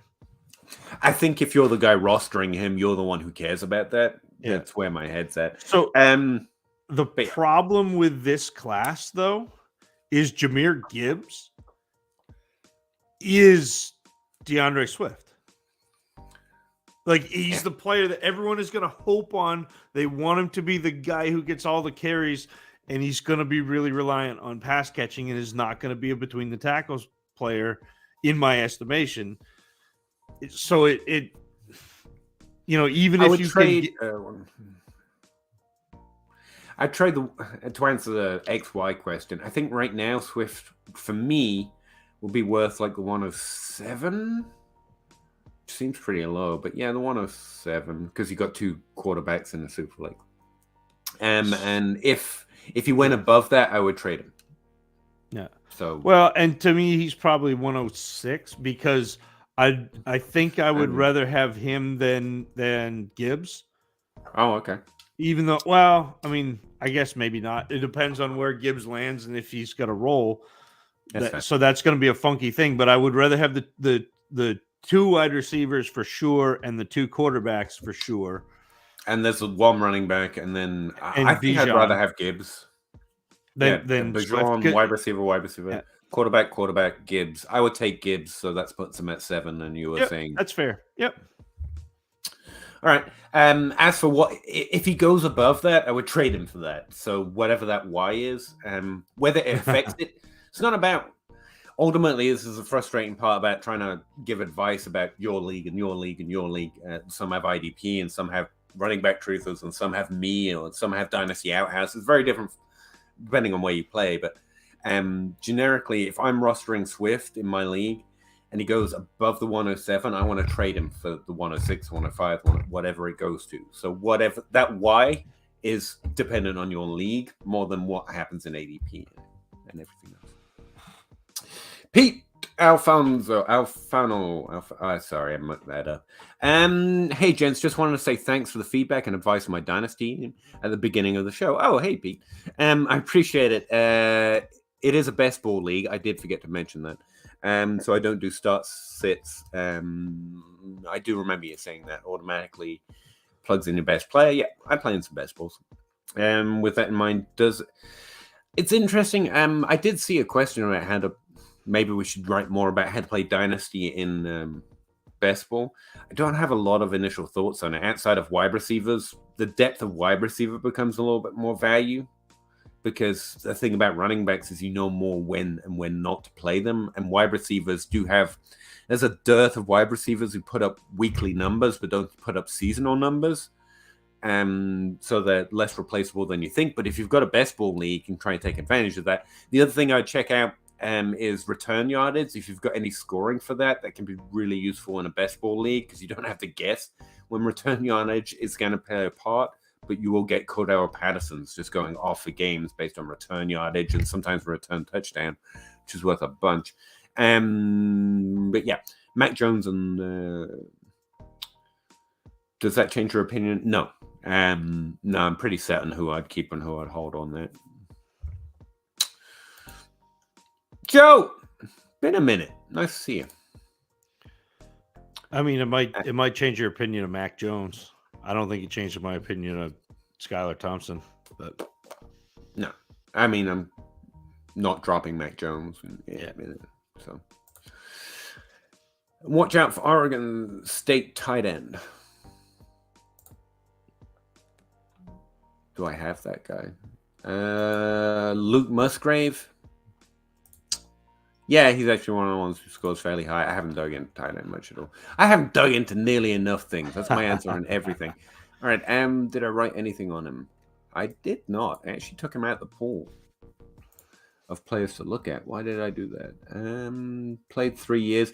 He didn't play a single year with more than my volume thresholds. That sucks. Sorry, Zach. I know I'm dragging the stream out at this point. Yeah, he's got 1 year where he played more than, what do I have it set at right now? 8 games, and he got 2.3 opportunities per game in that year. Like, that's going to be a tough evaluation for someone like me. The Sean Tucker disrespect. I thought we said good things about Sean Tucker. I think we did. Okay. What are you guys' top 5 running backs? It's in a rough order right now, but Bijan Robinson and Jahmyr Gibbs and Tank Bigsby, Zach Charbonnet, and then Devin Arcane. He's the first one in my third tier. Yes, A-Chain. Sorry, A-Chain. I got That's how you say it. Bijan, Gibbs, Charbonnet, A-Chain, and then pick your poison. It's Kendre Miller, Sean Tucker, Bigsby are all like right there. So I haven't looked. I don't think I've looked. I did look at Kendre Miller. I didn't like him nearly that much. No, he's a runner. He's a runner, not a pass catcher, but good runner. Not a catcher. Yeah. Yeah. I actually have Deuce Vaughn, Sean Tucker, Chase Brown, and then my ranks get really iffy, and I've just got 3 players stuffed in tier 4 to look at closer, and that's why. Kendall Milton is. Wheeze, evening all. Hope you are well. Appreciate it, buddy. You Joe? too. Yeah. Rokon Johnson has a pretty good receiving EPA, Peter. Yeah, I actually just added him, and the two I added because I found their date of birth, so Rashawn Johnson and Tajay Spears. But I literally just added them. I don't know yet. Roshan Johnson is my next watch. Like literally right here, got them all written down. I got him and Chase Brown are my next two. So I think he was the one listed as not the halfback as well. Wow, he scored 11.7 points per game, set 9.7 points per game, 8.9 points per game in the last 2 years. He was not putting up the points. So who's that? Roshan Johnson? Yeah, pretty good elusive ratings. Well, so here's the thing, though. If you're running behind Bijan Robinson, he's a Miles Sanders type. All right. Yeah. Well, no, like on the same team coming out the same year. Not even Miles Sanders. It was as if Miles Sanders never had the year. He didn't get that Saquon. year. Yeah. Well, like I say, his elusive ratings look pretty high, but that's on a small sample. I don't know why I'm trying to break this down live. I'm never going to be able to. Average over 4 yards after contact the last 3 years. That's actually pretty good, even on smaller sample. FF Lefty. Wheeze Joe, last name first, is a regular who's who of the Dynasty grind. You love to see it. Yeah, true. It's nice for you all to turn back up. I was feeling like you had abandoned us, to be honest, but whatever. No, I'm kidding. I have heard of a vision. That's a good Zach quote. Zach Charbonnet is underrated. Right now, it's kind of not, though. Everyone seems to like him. But let's hope, right? So I think it's been weird, Peter. I've heard a lot of fantasy football people be like, and then you hear this little trickle of NFL, like maybe he's going to get, second round capital. So it'll be interesting to see where I was not. That's fair. He's been ranked under Sean Tucker, for example. Yeah, have him over Sean Tucker. I was not expecting to like Charbonnet as much as I did because I watched him last year, expecting him to come out, and he was fine. I had him below Walker. Like he was okay. I went back and watched him again this year, and the improvements that he made to his game this year. I rewatched all the games that I had watched coming into last year, just because I wanted to keep myself honest, and it's virtually the same, like the same notes, the same everything, and which I think is good. I mean, because that means my process is pretty consistent. But then watching the games that he played this year, like he added a whole bunch of, extra to his game. I was like, wow, like I like Zach Charbonnet. I was not expecting to be in. So that's right. Open 24 hours says go Birds. Damn right, go Birds. I'm always Team Snail though. Joe, Tank Bigsby and Evans might be trapped. I think Evans is a trap, and I'm kind of on the fence about Zach Bigsby. Evans. Yeah.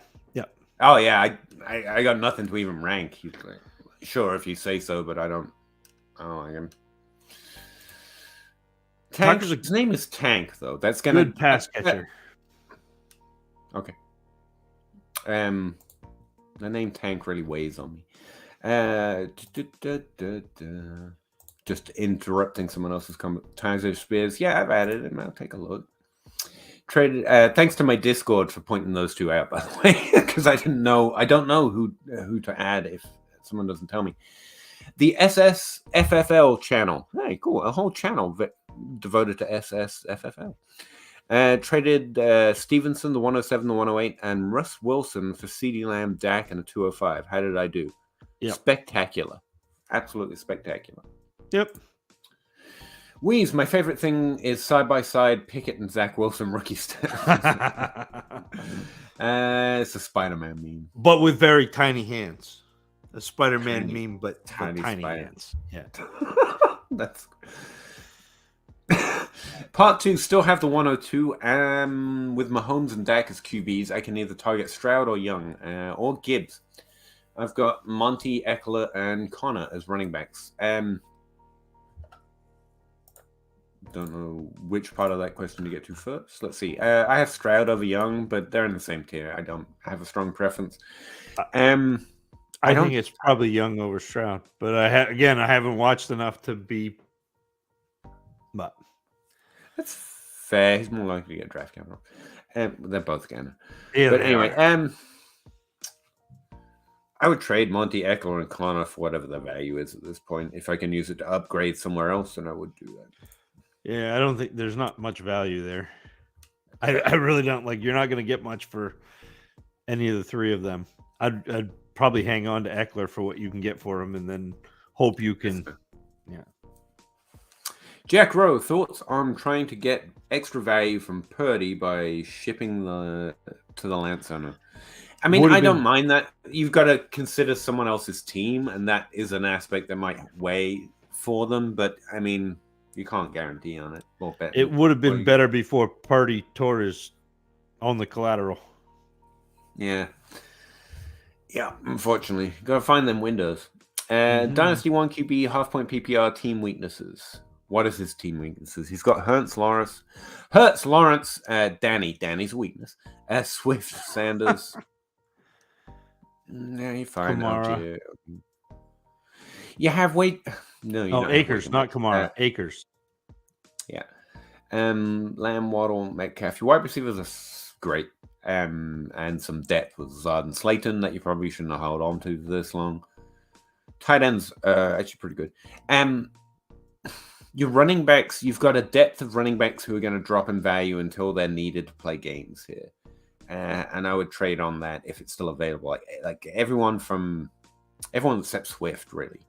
Sanders, Akers, Algier, those are players you add things to, try and tear up with. Mitchell's worth holding on to, just because I don't think he has any value right now, and he can immediately gain that back with the right series of circumstances in that offense. But yeah, you try and add things to them and get higher draft picks.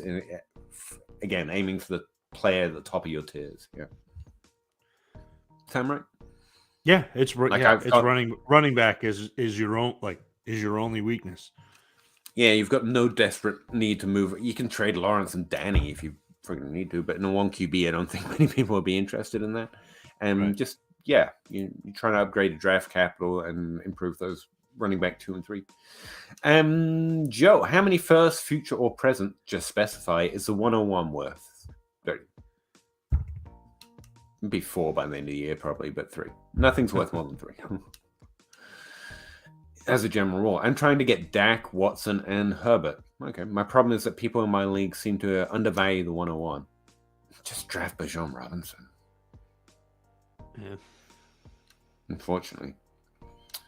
Unfortunately, you're probably going to like having them and get that value once they don't undervalue the player, if you know what I mean. FF Lefty, 12 team Superflex, good at quarterback, but have the 102. Sorry, Zach, I know we're going too long. You can go if you need to. No, it's all good. Guy wants the 102 and the 111 for Lamb. 102 in a Superflex. I don't know, high. Which seems fair, but he has no QBs. What he has on his roster doesn't change the value, although I know it's tempting to do that. 102 plus. See, the 111 isn't my hang-up. It's the 102 because that's a quarterback. It doesn't change the value, but it does change him and needing. Motivation. So I don't mind taking advantage of somebody who is in a pinch.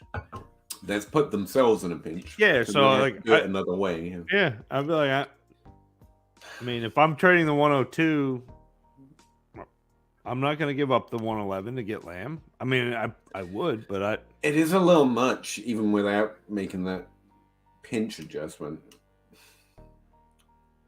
The 102 should be Lamb. The 102 should bring you anyone that's not Jefferson or Chase at wide receiver, to be honest. It's a quarterback. What are the top tier? Right. So, yeah, that's a little much. I would take the 111 off it and send it back and say, go draft Zach Wilson. I don't know. Go trade for Zach Wilson, I guess. I added the 110 and Lance for Watson and still got rejected to the 101. Wow. Yeah, you just sometimes you can't help people. If you know what I mean. Like, I think they'll change once they see him play.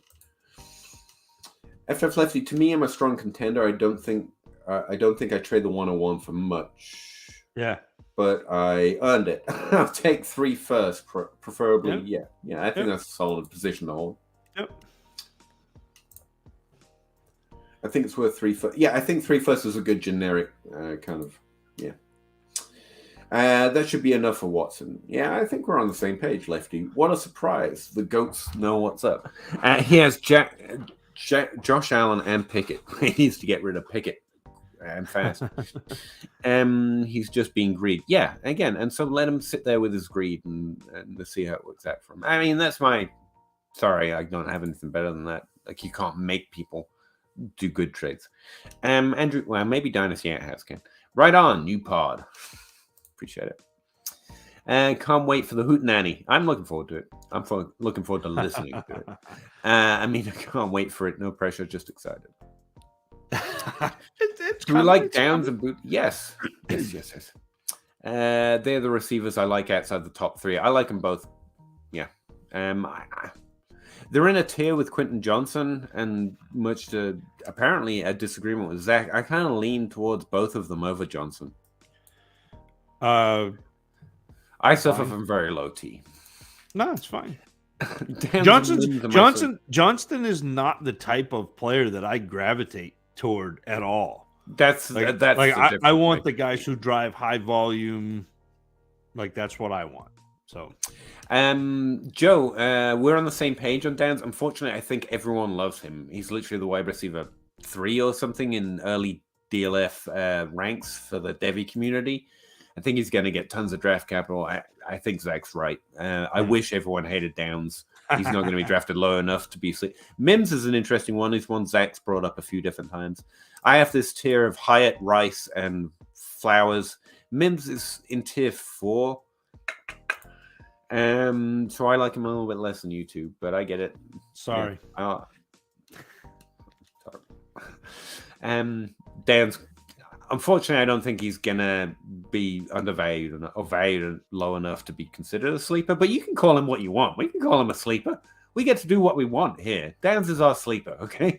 I've literally heard podcasts and like, you all slept on Jonathan Taylor as a running back 1. Okay. We'll climb any victory lap we can. It's our damn show. And I don't think Downs is sleepy boy. That's a better term, sleepy boy. Going regular in the second in mocks. I honestly, it's looking like he might be a top 9 pick in rookie drafts. Draft dependent, obviously. Marvin Mims has some of the best outside stats. Heavy outside player, yeah. Let's see. What did I say? In his best season, he actually has a 30% slot rate. In what I call his best season with an 8 over 17. He got 2.8 yards per route run. Sorry, I'm not used to that stat yet. But based on his 8 and that slot rate, it's just a peak under the average for hits at that slot at a 8. But yeah, high 8 and a decent slot rate is good. And the fact he performed close to that average is pretty good too. He just dominates out there, as Zach keeps telling me. Just joking. QB room would be Purdy, Lance in the 102, and Young and Wentz. You have Lance. That's what you have. And Young. Purdy's just your backup at this point, I think. Unfortunately, Wentz is... I don't know, do you think Wentz will get more jobs and be that one of these vagrant league QB starters like a Foles? So yeah, somebody will roster him, and if he's on a roster, he's got a chance at being a starter. Like, it's gross. He's not good. How would I handle this QB situation? I mean, I don't think you're getting anything for Wentz, even if you package him and try and tier, to be honest with you. He's just not valued enough. And Purdy, now it's too late too. So you have the QB you're going to draft, you have Lance and Purdy, and you have some depth in the hope they get a job sometime, and so his value might rise. You might trade him to a team that needs a quarterback. Don't take the QB3 at 105 though. Like, wait. Yeah. See what you got. Like, take the best player available at 105 and then 108, 109 if there's a quarterback still there. Then is this not a super flex? It's got to be. And if it's a super flex, then he won't last to the 105. Who? The Young. Well, he's saying the QB3. He's got 102, so he's saying. Oh, I see what I mean. Young at the 102. I'm thinking about taking another quarterback at the 105. Do that? No, man. Like, I'd much rather package that pick with something and go and get one of these quarterbacks that we like and they're pretty good, like a Dak. Yeah. You're not going to get Lawrence at this point. Fields, maybe? No, it's probably Dak. But yeah, don't overdraft Levis or Richardson. I will barely say it's okay to draft them where their ADP is. Definitely don't overdraft them. And if I'm wrong, I'm wrong. But you can come shout at me, and that's your bonus prize if we get it wrong. You can come shout at me anyway. To be fair, private conversation. Get Downs back with quarterback connection. JSN greater than Addison. Yeah, that's the way I have it ranked. But it's hair splitting for me in some ways. Yeah, I got not that close to me. It's interesting. I will say JSN's phenomenally higher than Addison, but it's because he's got 1 year, and Addison had to play 3 great years. And when you average 3 great years, that's just going to come. It's going to lead to a lower average. You can't be at max every year, you know. Whereas JSN just gets to take his best year and have that be his average. So that's probably just a bias in my process I have to be aware of. I would say JSN in his best season ran in the slot 20% more, which I like a lot more, and has slightly lower ADOT and overperformed the expectation in that range at a higher number. But no notes on Addison. I think he looks great. Same tier for me, but JSN as a 1. Did you have more to add? Because I know you don't separate them out by much, but they are so 79.5, 79.5. Like they're 1A, 1B. I got JSN like as my 1 because I like the way he wins a little more. Mm-hmm. But in terms of the way I grade out, there's not to separate them. She also agrees with him, Mims versus Hyatt. Why'd you always gang up on me? You git. One of the most nerdy FF analysts is a high TRB hoarder. Nonetheless, John McNamara. Yep. Right. Yep. I've spoken with him before. Andrew, man, I think people are sleeping on Addison versus JSN. I'm an Addison guy. I think you're good. Would you draft Addison over JSN just to be different? No, I wouldn't. But I would try to get both. I literally like both of them. I think they're going to translate really well to the NFL. I prefer JSN because he works in the slot or worked in the slot a little bit more at a lower ADOT. It's just a better hit group. Outperform that expectation a bit better. I know you can earn targets, but how does the slot receiver not thrive with Olave and Wilson on the wings? I'd have to check, but I'm pretty sure they work in the slot, man. But he also got more targets than both of them. So, yeah, I think I genuinely think JSN is a lot better. I thought you were talking about the NFL there for a second. I was like, wait. Yeah. I can actually look. I made this per year thing, so I could actually look at shit like that. I'm gonna look. It's late enough, I know, but we're here. I mean, it's not like we're an hour behind. All right. Where's JSN? Olave Wilson, that's year 1. No. Yeah, year 2, he basically came in and cooked both of them on the same team. Like, no, thank you. This is my job now.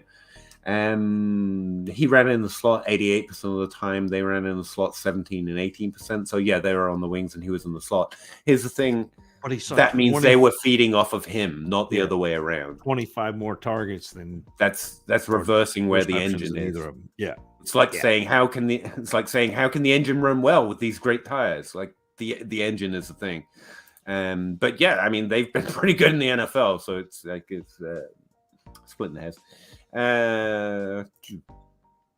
Also, I say again, everyone should like the video. Thank you, Andrew. I always forget to say that to you guys do. Addison advanced stats look okay mostly. I'd say they look pretty great actually. But JSN was the only special one in the bowl game. Don't really pay attention to him with Olave and Wilson. I just think we're reading into a lot. I think what we need to know is Olave and Wilson were great, and they both looked at JSN and went, "Wow, that guy's much better than us." I think that is something, but that probably doesn't directly factor into fantasy. Like he's that much better in fantasy. I think he's very good. I think I'm going to try and get out of this conversation before Zach rebels. I think it's fine to be on the fence. That's why I put him in the same tier. Like, I don't want to fence sit on it. I'm just going to take JSN if he's available, and I'm very happy to take Addison if he's not. I don't think this is a JJ Arcega-Whiteside kind of issue, like nowhere close. I mean, the draft could be a difference maker for us, but like I say, landing spot doesn't matter to me a lot. So unless that's Peter, I don't think there's a vast difference outside of one being drafted in the 7th round and one being drafted in the 1st, like something drastic like that. It's JSN over Addison. I'd get both if I possibly could. Tatooine. I just wore that last week in one of the 2.5 days. One of the 2.5 days that I was at Disney, and actually, I've literally never had anyone recognize a Scott Fishbowl when I accidentally wear them out the house. No one ever. I had a guy. We were in line for Mickey and Minnie's Runaway Railway, and he looked at my shirt, and then he was like, Scott Fishbowl in the wild. Yeah. I was like, that's right. That's wild. I get the feeling Addison's stock's going to rise at the combine, and I'm just reading tea leaves here, but something that Travis said stuck in my head, which is where there was a conversation about whether he was going to be a DB, I think, or a wide receiver when he went to college. And I'm like, DBs are the bangers, right? Those are the big dudes that like put hurt on people. Like he must be. I mean, not that any of them are weak, but I assume he's pretty well built. I mean, he's not. I think he's smaller than JSN for my money. Well, how do you mean? That's what I mean. I don't think I don't think it means he's better. I think he means he's going to test like he's going to be BMI and he's that kind of fast, man, and quick, and he just paces really well. He's like, it's so fun to watch Addison go out on a route because he's like running at 90%. And the defensive back, the corner is like, all right, I got him timed. And then he'll make his move, and he's like, now I'm at 100. I love that kind of player. I will say, like, again, it's fun to hear that stuff because I don't know it, and it sounds awesome. What Travis was saying about JSM was, like, it's going to be fun to roster a Jedi. Because that's what a lot of his catches look like. Oh, he's so good. He's so good. Using the Force, I'm like... So I like both of these players quite a lot. So his freshman year, JSN like did next to nothing. Like he had 10 catches. But there is one catch in his freshman year where he is working along the end line, the back boundary, and the ball is thrown up and away, and he has to go out of bounds to catch it. And then all of a sudden he gets his toe back in. And you watch it, and you're like, in real time, you're like, "There's no way he caught that." And then you go again in slow motion, and you're like, "There's no way he caught that." And then they go down the line in slow motion. And you're like, "Holy shit, he got his foot in! Like, how did he catch that?" And that's just like that just epitomizes him. He's so good. Yeah, I don't know if it's the same one, but Travis said, like one of his first catches Yeah. in his first year was like, "Oh, a Jedi, awesome! I'm gonna draft him in a few years." This is the receiver you're looking for. Basically, supernatural powers. Got offered the 102 and Pittman for Kyler in a superflex. I'd probably rather keep Kyler at that point. I do have to give more respect to Pittman, but it's close. It's close.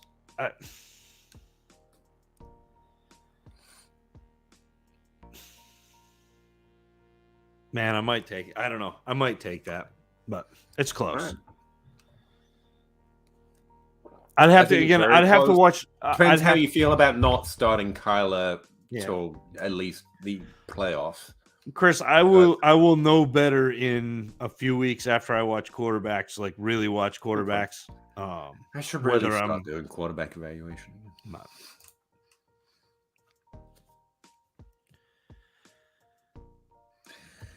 4 yards per route run on that slot. Yeah, sounds a little freak. I'm sorry. I keep feeling like we're interrupting someone else's conversation, so I'm going to move on. Does the show ever end? Sometimes. I tell you what, if it ends, I'll let you because we haven't felt that way. I'm ready for a nap. Nearly 9 minutes doing a show. Yeah, you can see how the fights start in the after party.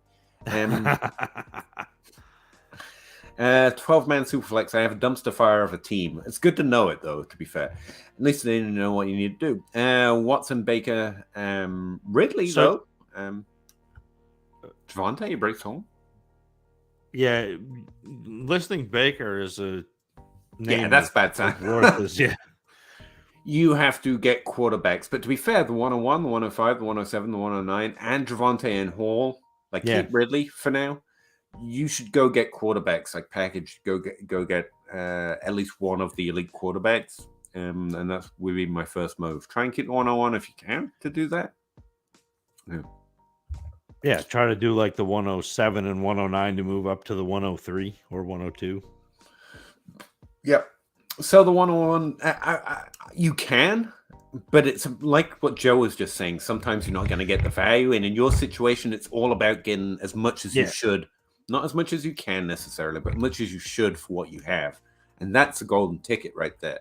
So you don't want to go out the gate with, hey, give me your children.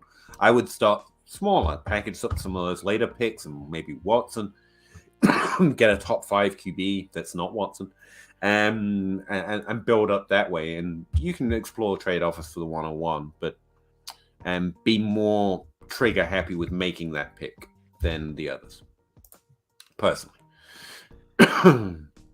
101, 110, Lance and Murray. If I don't trade that mix for Mahomes and Allen or Herbert, then I failed 2020. I actually agree with that. Join us. Your takes are just as bad here as they are on CBS chat. Hey. If anyone's got bad picks around here, it's me. All right. I can't help you out. I get the hate. Don't take that away from me. Drew, 12-team half-point PPR, starting 9. No tight end premium. Herbert, Watson, JT, Rashad. I like Rashad right now at value. CeeDee Lamb, London Burks. Okay, so you're good on wide receivers as well. Bateman, Deontay, awesome. You need to improve at tight end, and again, there's a lot of Watson rostering, and I get why he ended up on a lot of teams. Fortunately, those points didn't flow, so the flip isn't there yet. It doesn't say Superflex. Am I missing it? It's got to be. Okay, it's got to be. But anyway, I have a lot of thoughts. Your wide receivers are strong. Your running backs are decent. Although again, everything we said about you can flip running backs, you do. Well, he just improved his tight end though. 104, 112, and a 24 first for Pitts. And the 103. You're right. Yeah. I actually really like that for your team. That's probably a bigger weakness than your quarterback. Yeah, it is. And yeah, if you can trade for Pitts right now, and this is solid value to do it, but actually he's one of the better targets. It's just such a, like you just did, you have to give decent value. It's not my first suggestion right now because not many teams can survive it. But yours is a good team, and you have the value, and you made the move. And that outside of trading for Kelsey, a lot less. Best move you can make at tight end or Andrews. To be fair. Yeah, you guys are champs. Great show. Appreciate you, Andrew. Anderson advanced stats on mid though. I mean, I don't want to keep Zach here too long, but I don't get that. Like mid compared to who? Compared to JSN's best and only year over the volume thresholds? Sure. But that year he had similar yards per route run and receiving yards per team pass attempt, like within 0.03, if I remember right. Like how mid is that?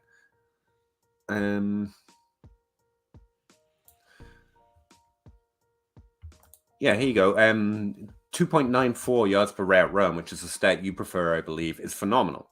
Granted, JSN's 4 yards per route run is just Jedi-like, but like saying 2.9 is mid for a wide receiver 1 at age 19. Like, I don't know about that.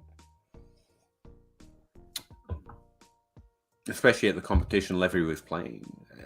Just at that slot rate and that ADOT, it's above average of players who go on to have top 24 seasons in the NFL. So that's not mid to me. That's above average. That's significantly above average. This might be a product of you looking at yards per route run, which is perfectly fine. It's a very valid stat. Don't get me wrong. I just like to throw shade at it. Me using receiving yards per team pass attempt. So when I look at it through that lens, like he's as significant a part of that offense as JSN was. That's kind of why I like it. Yeah, like JSN was 3.26 receiving yards per team pass attempt at age 19, and Jordan Addison was 2.94. So it's like a hundredth or a couple of hundredths off being literally within the same tier. And in his last, am I looking at the right one? Yeah, that's a phenomenal year. Quentin Johnson's best year is at 2.96 in the same age, by the way. So, yeah, he was a phenomenally huge part of that offense, despite playing predominantly at a 6% slot rate. Again, he's an engine of an offense and performing admirably at, wasn't it a lower ADOT? Oh, no, that's a concern I have. Yeah, he had a slightly higher ADOT, so you'd expect that. Yeah, again, JSN over Addison, but like I don't know. That's what I'm reacting to. Don't call Addison bad when he's doing better than like 90%, 95% of all prospects just because JSN had a Jedi tier season. Like, both stand out significantly. That stand out significantly in any draft class to me. And JSN slightly better. But sorry, getting lost in the nerd. Love the show. Thanks, Andrew. Thanks. Integrity, I don't know about that. I don't know I have virtues, but I try. Zach does. Zach's got a lot of virtues. So Donovan Frink, 105 and 205 for all day. 105 and 205 for CD Lamb. Yeah. Yep. It's a super flex, so that's a good pick there, the 105, but I would definitely do that. The 102 may be squeamish, but the 105, sure. 3 wide receiver, 2 flex. No, that's fair. How much would you pay to move from Hawkinson to Andrews? Feels like a Zach Reed question, but significant, right? I mean, some late first, non-tight end premium, whatever. Like, okay. Hawkinson's still going to see targets. He's not going to be quite Andrews if Andrews is not hurt, but he's still a top 5. Like, he's still a top 5 tight end. Yeah, it's not like I agree. And both of them are going to play next 3. You don't have a lot of outside of injuries. So, I was receiving the CD, and owner said he's 95% on accepting it. On accepting this, I hope he does. I think that's a solid. Again, at the 105 and a super flex, he's getting a good player. But you're going for the boat, not the maybe a boat, and I like that in general. And if you don't, you're going to get a pretty good player at the 105. I think more. Donovan, you just better hope that I need to sleep on it doesn't mean I need to wake up early and watch the grind to see if, No, I think that normally means no, but I'm rooting for you. JSN Olave and Jets wide receivers, 2 top 10 wide receivers in the same draft. Yeah, something I didn't know is like that's known. Like that offense has produced a lot of good wide receivers over the years, apparently.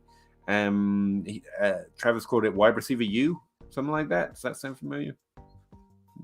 I mean, Paris Campbell was from there, so yeah. Again, Andrew, players help each other out. I'm completely on board with that. But it's JSN fueling the offense that they are taking. If I was going to say one was helping the other, I'd say JSN was helping them. I mean, maybe I'm wrong. It's the same argument that people were trying to knock Justin Jefferson down with. It's the same argument that people were trying to knock A.J. Brown down with. It's the same argument that people were trying to knock Jarvis Landry down with. And Odell Beckham, that's when I first learned that. It's like they probably would have higher stats without each other, in fact, rather than lower. But both perform admirably together. Like, that's not a bad thing. Context is good, Andrew. I like that you're learning about the whole. It's hard. Considering it's hard for me to knock a player who plays well and say, but what if he didn't? Right. Yeah. What if he played in a worse situation? That might go to our situation thing. Like AJ Brown balls, Corey Davis does okay. You know the thing. And that's probably more Puff pass something kick to do with has a point, because look over there. I'm not that quick.